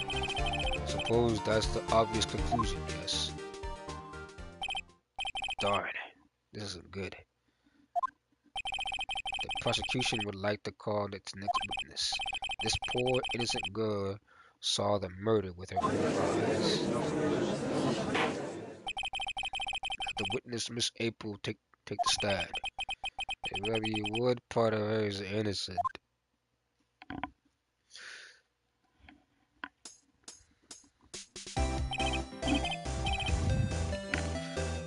Witness your name, please. April May. At your service. Order, goddammit! The introduction should not require any reaction from the crowd.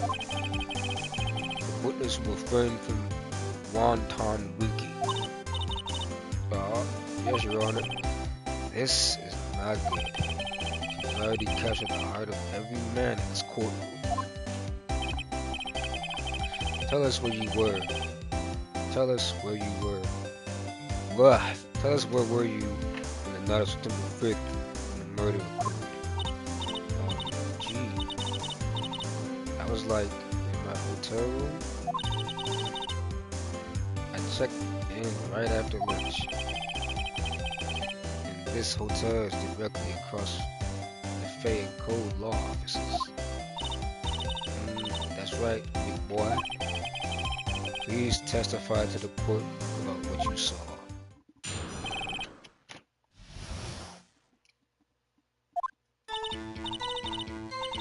So, I think during this, I can't remember. It was like 9 at night. I looked out the window, you know.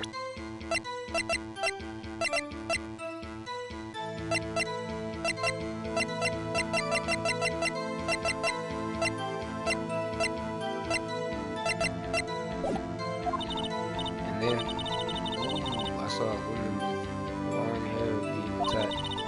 The one attacking her was a mousy girl sitting in the defendant's chair.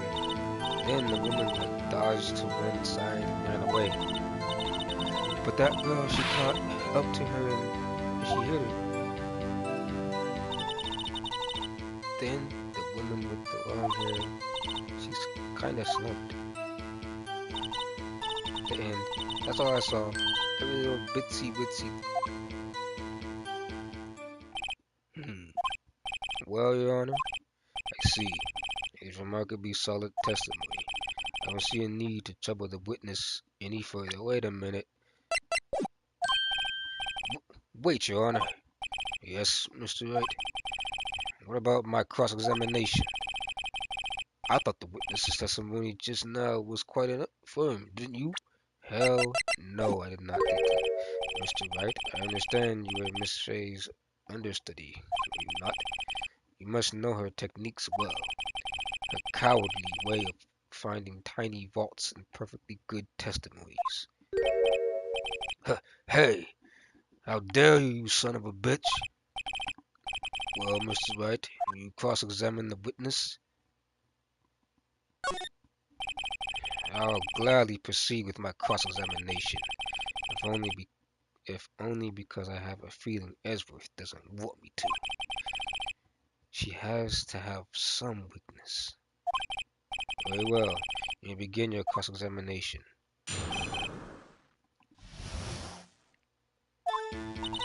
It was like 9 at night. I left the window, and then, I saw a woman with long hair being attacked. The one attacking her was that mousy girl sitting with the food. Hold it! How do you know she was the defendant? Huh? Well, she had girlish physique. Women know these things. Look, I just know, okay? There's only one person at the scene of the crime with a short, girlish figure. The testimony is bulletproof. That's right.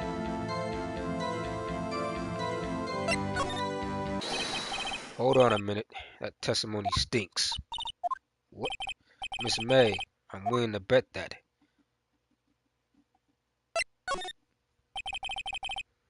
Are you telling the truth? Did you really see the defendant? Mr. Wright, what's the meaning of this? Yes, there's a meaning. Somebody told me because I'm clueless about this. Well, she just said she was clueless. Okay. If you had really witnessed my client, Mayor Fay, you would have noticed her clothes before noticing her physique.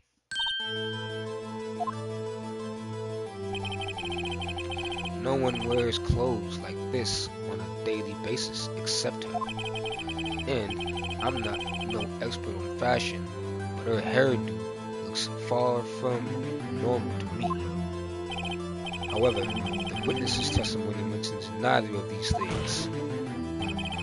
The testimony is bogus. But still, we don't know if she was dressed that way the night of the murder.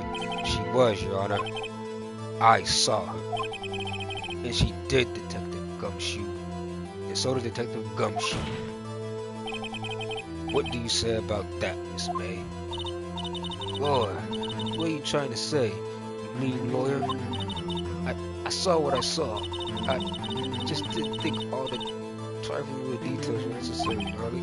Miss May, the court would like to remind you to please omit nothing in your testimony. I'm sorry, Your Honor. Good God, promise your testimony again, if you would. Damn, I almost had her.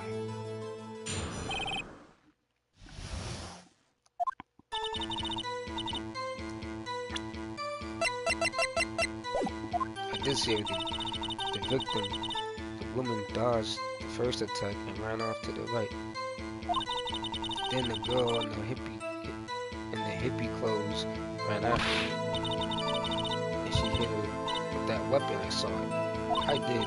That clock, the kind of statue clock, the thicker I think. Well, does the accuracy of my report not startle you? I see. I only wish you had been so detailed from the beginning. Please begin the cross-examination. Perfect. I did see everything. It did. The victim, the woman, dodged the first attack and ran off to the right.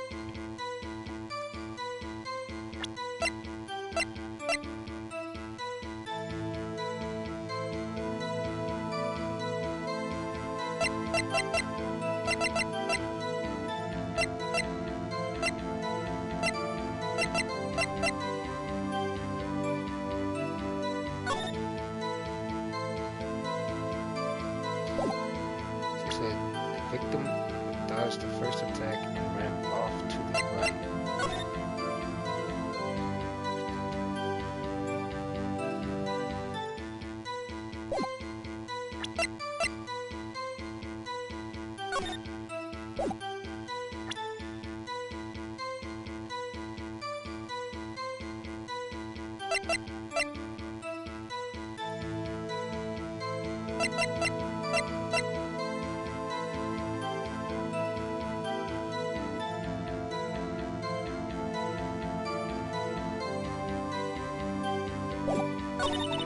And the girl and everything ran after. She hit it with that weapon. I saw it.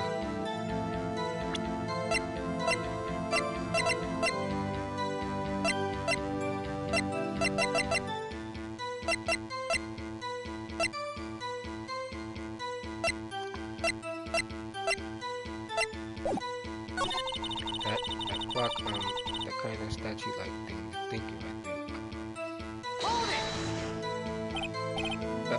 Clock?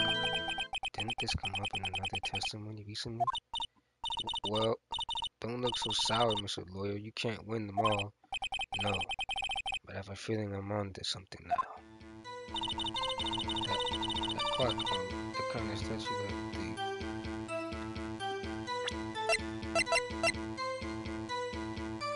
Objection! Miss May, what did you say just now? It was quite revealing.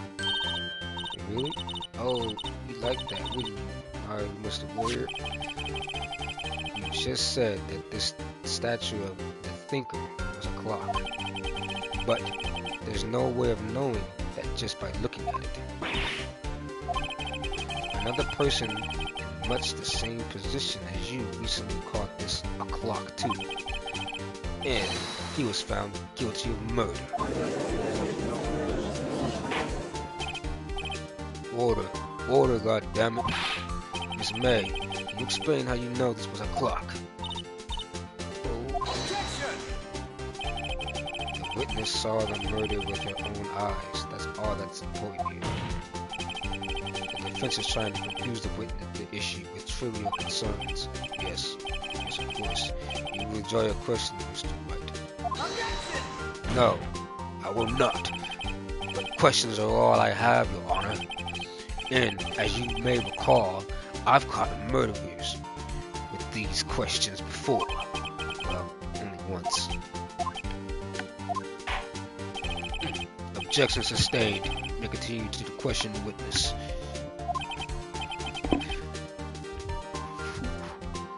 That was close. If he stops me there, the trial will be over. What? So what happens now? What happens now is you answer the question. How did you know it was a clock? What? That's because I heard it? Yes, I heard it. It say the time. So, you've been to the law office of Fay & Co. No, hey, I didn't say that. Why would I go there? I heard it from my hotel room. The law offices of Fay & Co. when the murder took place is very close to the hotel. She could easily have heard the clock. Well, Mr. Wright, are you satisfied? Hell no. No, Your Honor. I can't give up now. I'm not satisfied because she couldn't have heard it.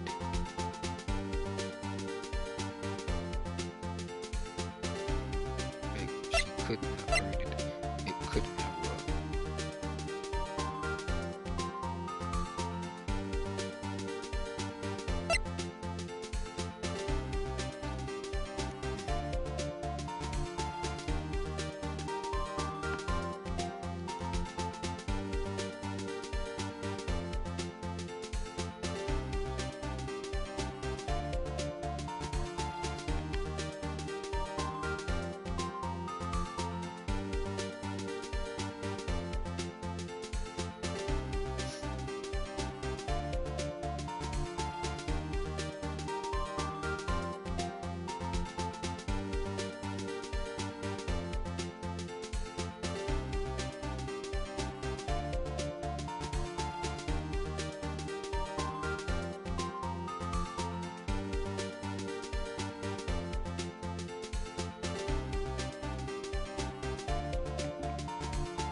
Your Honor, members of the court,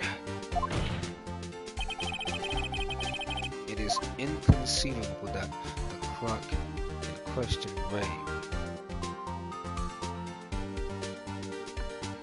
It's empty.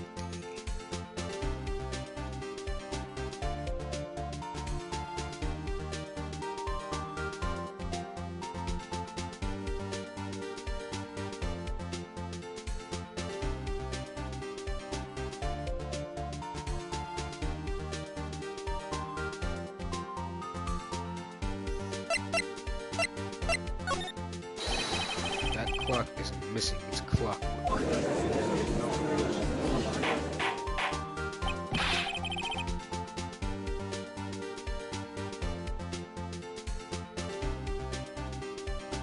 How could you possibly? Just take a look right now. Oh, see? Anything interesting, Your Honor? It is, as the defense says, this clock is missing its clockwork. It's quite empty. Mr. Wright, would you care to explain to the court the meaning of this? It is, as you can see, the clock was empty. It couldn't have rung. Therefore, this witness is a big fat liar. Fat? Well, Miss May? Tisk, tisk. What a show you put on for us, Mr. Wright. He knew the clock was empty. Somehow, he knew. I'm afraid you've forgotten one thing, however. Indeed, the clock is empty. As you say, it can't read. However, you must ask, when was the clock removed? If it was after the witness heard the clock, then there is no contradiction. That's true. That is possible. There's a possibility. The clock might have been empty after she heard it. And that's exactly what happened, Your Honor. Well, Mr. Wright, can you prove when the clockwork was removed? Oh, impossible, of course. I have proof. What? Wasn't it you who told me proof is everything? Well, I was listening. And now I'll show you the proof you like so much. The evidence that proves when the clockwork was removed is...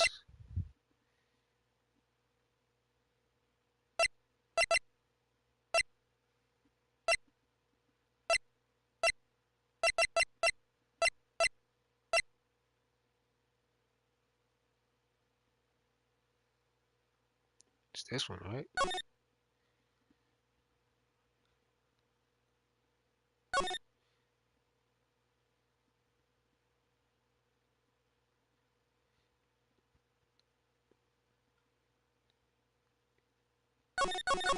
It's this right here.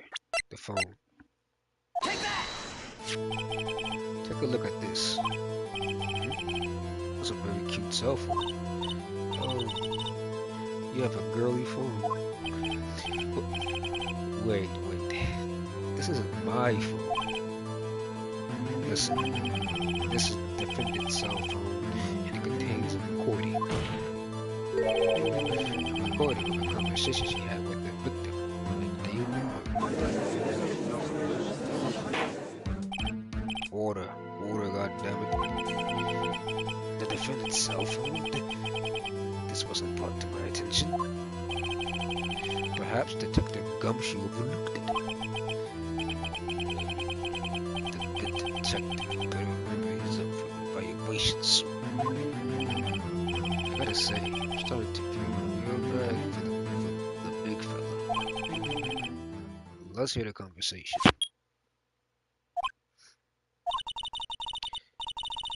So you just want me to hold on to the tinker for you then? If you could, I should probably tell you the clock isn't talking right now. It's not working? That's lame. I had to take the clockwork out. Sorry. September 5th, 9:27 a.m. Your Honor, I think this makes it clear the clockwork was already gone by the time this was recorded. This makes, which was well before the witness even arrived at her hotel. Well, Miss May, if you care to explain this to the court, just how did you know the weapon was a clock?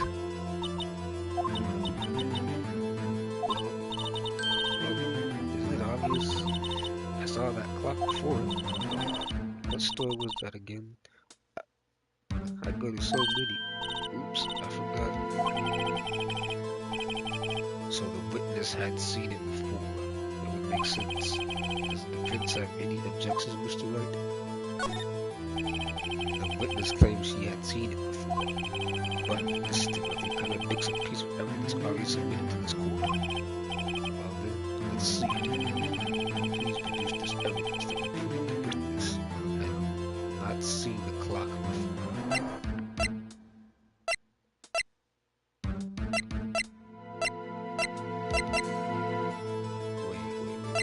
Is it wiretap?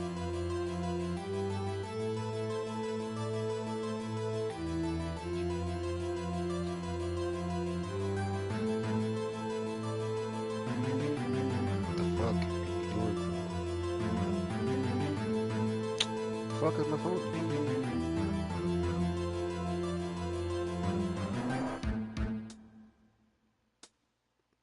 Bruh, what is my phone doing? Wow, weird as fuck.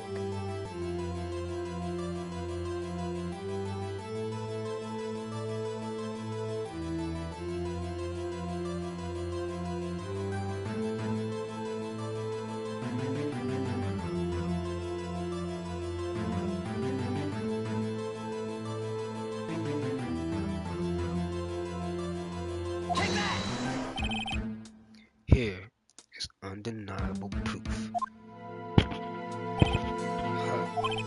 Please, this is a court case, not some curious performance of art piece. If the defense willing to change its mind, we produce this evidence that will prove the witness.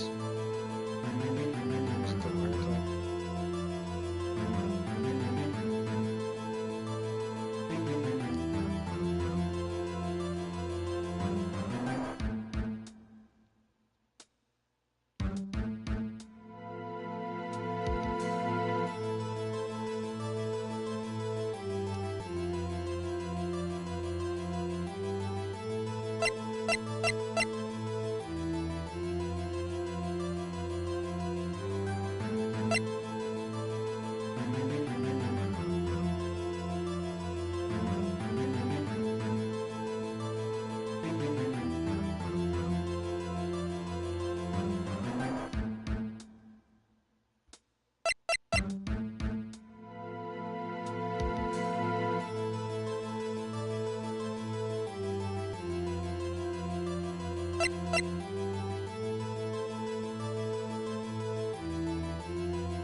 Huh? Is it that they choose it? It's gonna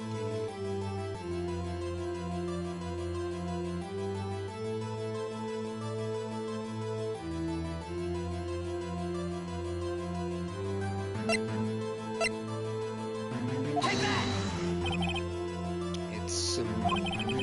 This clock has never been any store ever. What? A friend of mine made that clock. Only two existed. And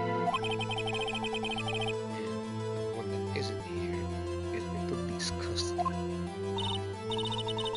If possible, everything is sold in stores. Miss May, it's high time you went shopping. Better excuse.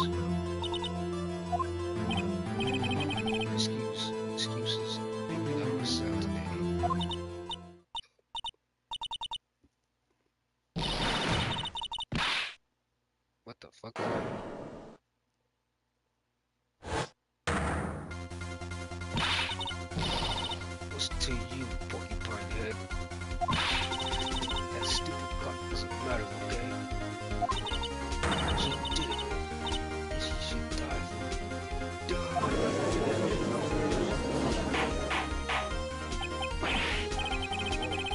Let's not get ahead of ourselves. This is a court of law. This being calm.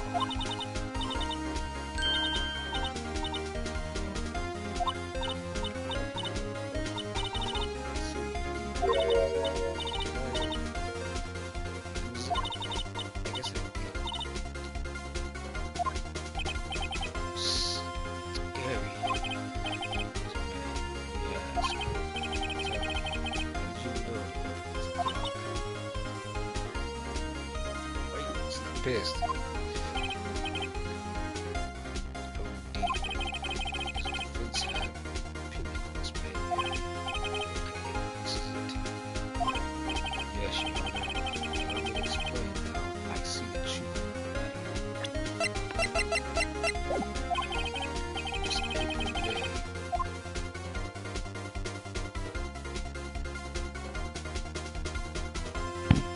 Yo, what's up? Retry. My first time playing this game. This April and May, you knew the weapon was a clock because this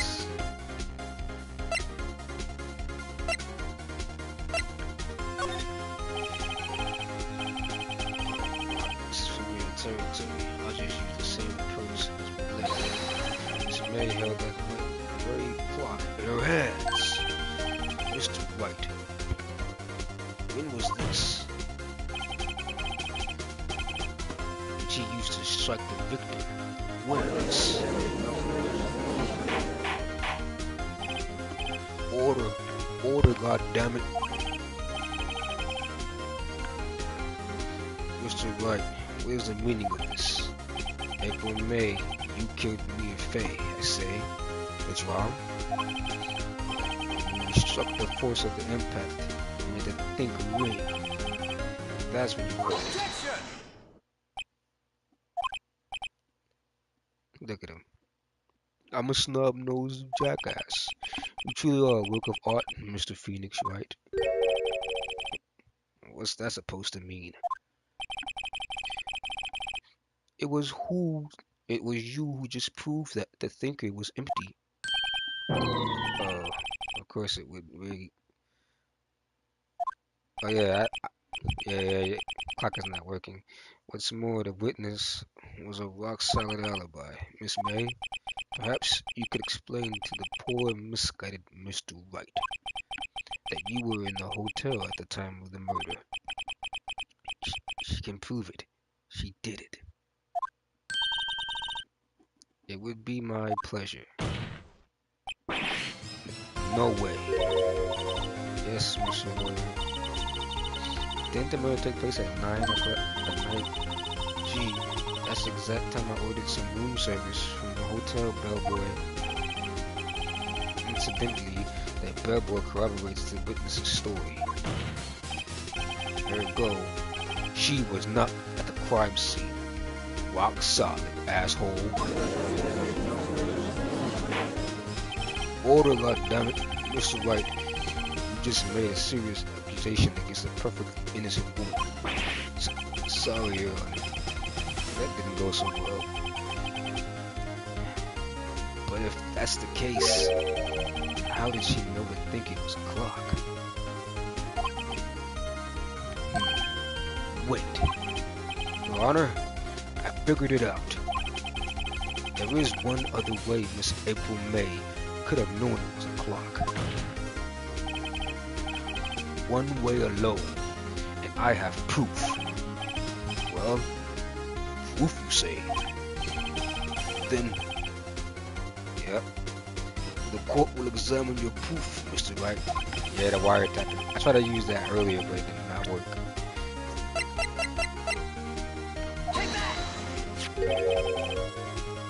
Have a look at this.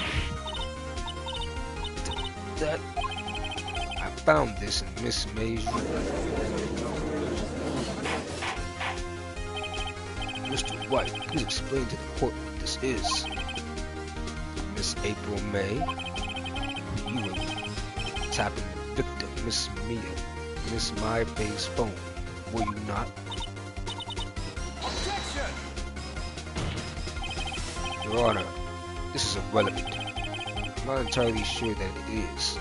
Objection overruled. It troubles me that our witness was in possession of a wiretap. This is outrageous. Does the defense truly claim that the witness was tapping her phone? Abso-fucking-lutely. Even if that was the case, which it is not, you still have no proof. You still have to prove one thing.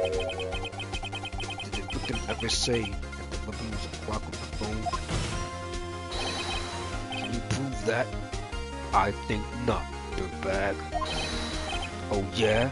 I think I can. It's simple. What? Here's my proof, you son of a bitch. The proof that the victim said on the phone that the weapon was a clock is...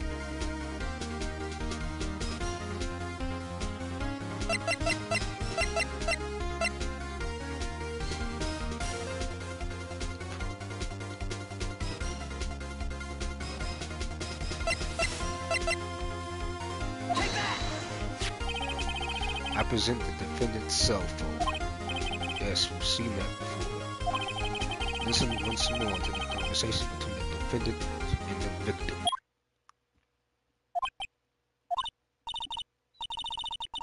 You haven't called in a while. Well, actually, there's something I want you to hold on to for me. Again? What's it this time? It's a clock. It's made to look like the statue, the thinker, and it tells you the time.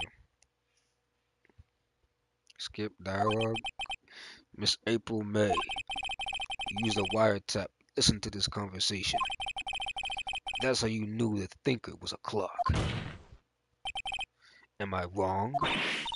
Objection! Your Honor, this is ridiculous. Your Honor, look at the witness's face. Does she seem amused to you? The defense demands an answer, goddammit. Witness, answer the question. Did you tap her phone? Miss May, shut up, all of you. What gives you the right to talk to me that way? You a lawyer.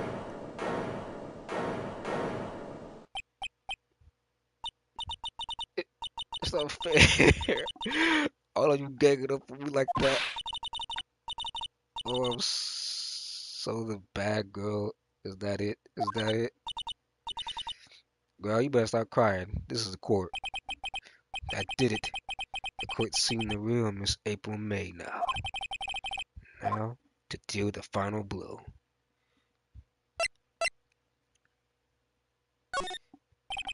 Miss May, confess you did it, didn't you? Are you out of your mind? Oh wait, I forgot. You're a lawyer. You must be. At the time of the murder, I was in my hotel room getting room service. How could I have killed her? If you don't believe me, just ask the bellboy. Well, does the defense have anything to say? Well, come on, think of something. The defense would like to call the hotel bellboy as a witness. There's something suspicious here, and I'm gonna get to the bottom of it, damn it. I think you sucking quite low enough already. I object to calling the bellboy. Why? What's your reason? Because I hold that the wiretapping had nothing to do with the killing. However, if you agree to one condition, I'll consent to calling this witness. Condition? If Miss April May's alibi is not called into question after you examine the bellboy, then he will recognize that Miss April May was not the killer. Thus, she is innocent. And thereby, he must also accept the verdict of guilty for Miss Amelia Faye. That is my condition. What? The fuck is wrong with this guy? I better find something suspicious in that bad boy's testimony.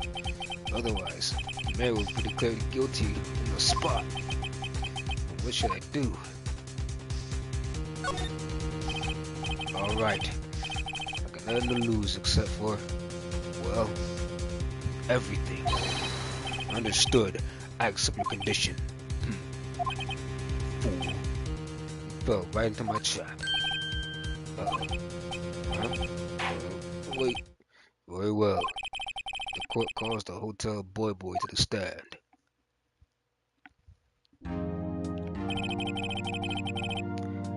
I believe we're ready for the witness to testify. He certainly does look like a bellboy.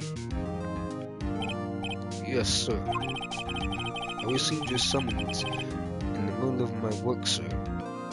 I'm happy to be of service.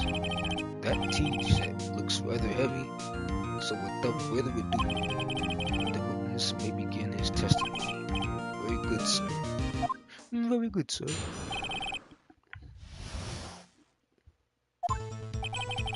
I am the head bellboy at the Vine Gateway Hotel in business for 4 generations.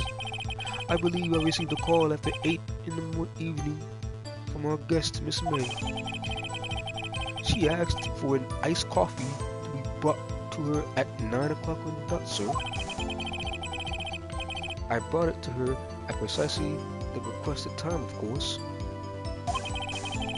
And I delivered the iced coffee to her, I guess, Miss May herself. I see. It's cross-examination. Right.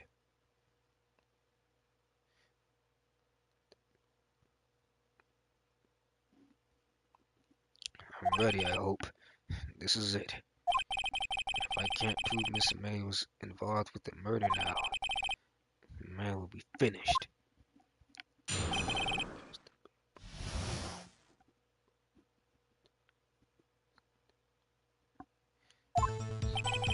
I am the head bedboy of the Fine Gateway Hotel in the business for 4 generations.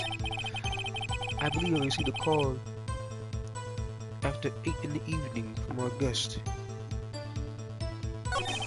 She asked for an iced coffee to be brought to her at 9 in the morning on the dot, sir. I brought it to her at precisely the requested time, of course. Precisely 9 then? Precisely, exactly, and most definitely, sir, 9 p.m. How can you be so sure? This man was quite insistent that it be brought there. Oh, well boy, I'd like iced coffee at exactly 9. Something like that, sir. Therefore, I knocked on the door at the crack at 9, sir.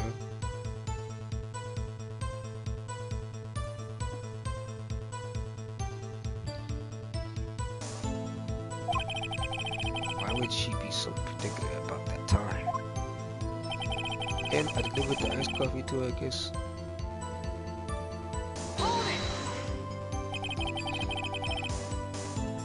You are sure it was Miss April May herself? Absolutely, sir. Absolutely. Yes, sir. As in, so very absolutely, sir. It's an endearing mannerism of mine.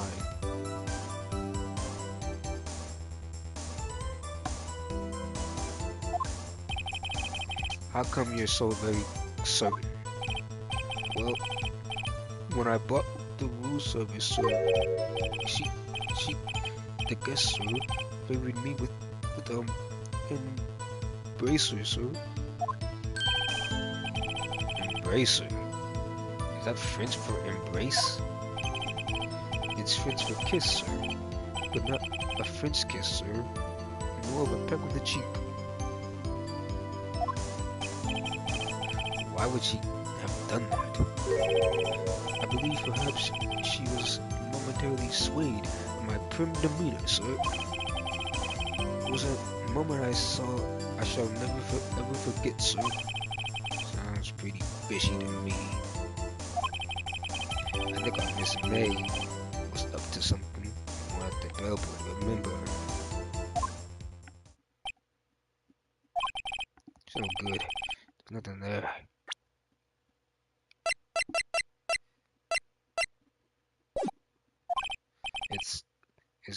Is that it?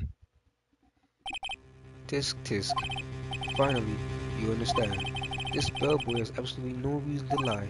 Now, if you have any decency, you will end this rather tedious cross-examination here. It was a bit tedious. The witness may leave the stand. I can't let this happen, can I? Wait, please wait. Yes? Does the defense have something to add? One last question. Let me ask one last question. Objection! Your Honor, I must object. This charade of justice has gone on long enough. Now, Mr. Edgeworth. Alright, Mr. Wright. I'll give you one more question. That's all. Okay. This is really it. Now, this is my last chance. What do I ask him about?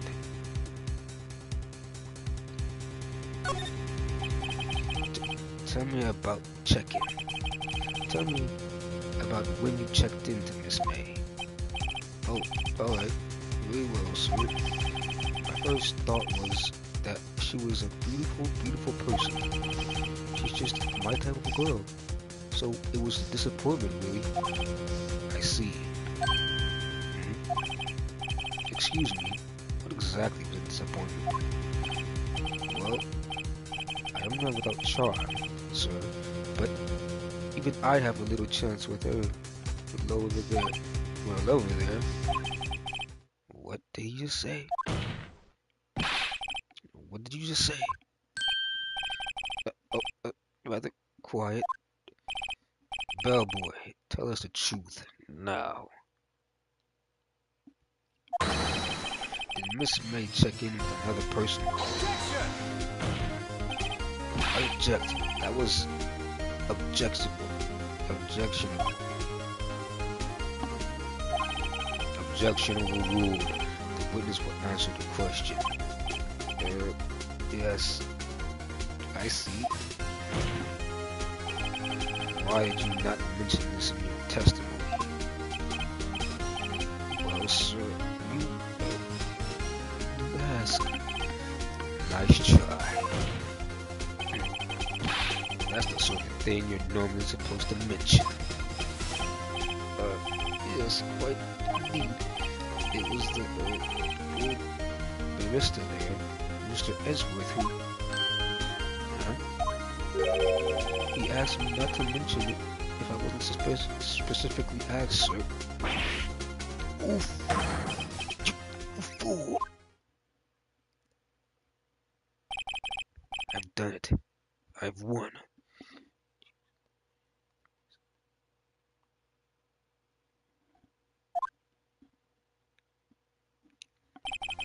Miss April May checked into their twin room with a man, correct? Yes, sir. Then you brought them room service. Didn't see that man. That's right, sir. Your Honor, we have just learned of another person involved who may have been the murderer. In light of this new fact, I hold it as impossible to judge a defendant. Wouldn't you agree, Mr. Edgeworth? And who, Mr. Wright, who is this other person? Simple. It was...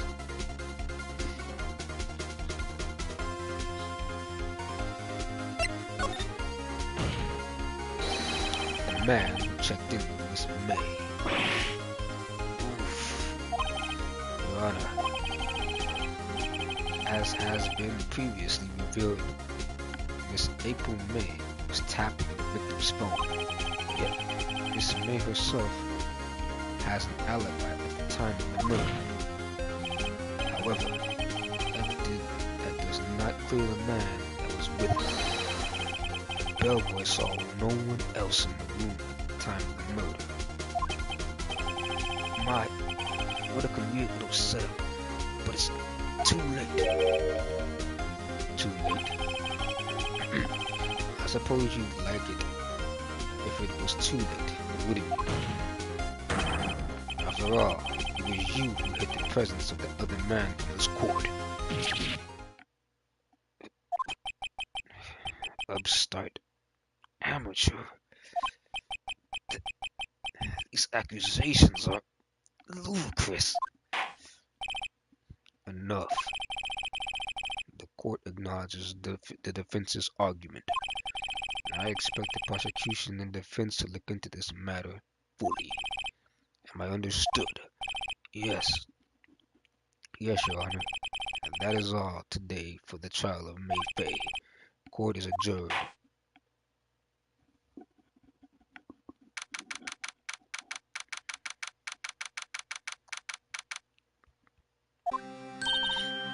Mr. Wright, you were amazing in that.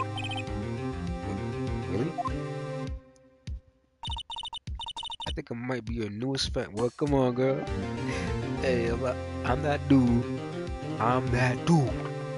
You can trust me. Oh, I was just doing my job, you know. Then again, that other training was pretty cool too. Huh? That face of his with his eyes wide and trembling lips sends shivers up my spine. You say so. So what happens with me? Do I get to go home now? Well, no, I don't think so. Not yet. Oh, I see. But I got a great lead on today's trial. That man that was with Miss May, he's the key. Oh, I get it. What happened to Miss May after that? Anyway, I heard they arrested her.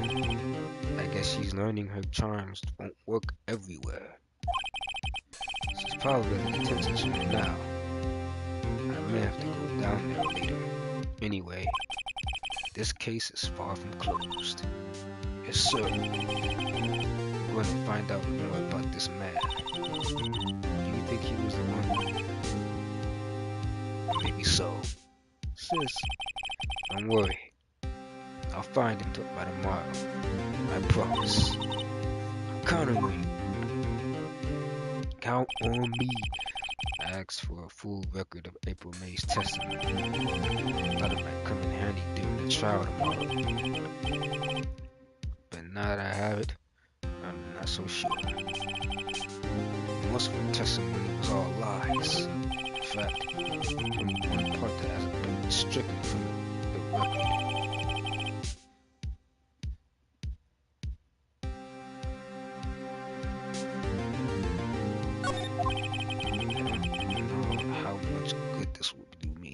At all now. Anyway, time to hit the pavement and do some investigating. Maya doesn't belong in the detention center, and it's up to me to set her free.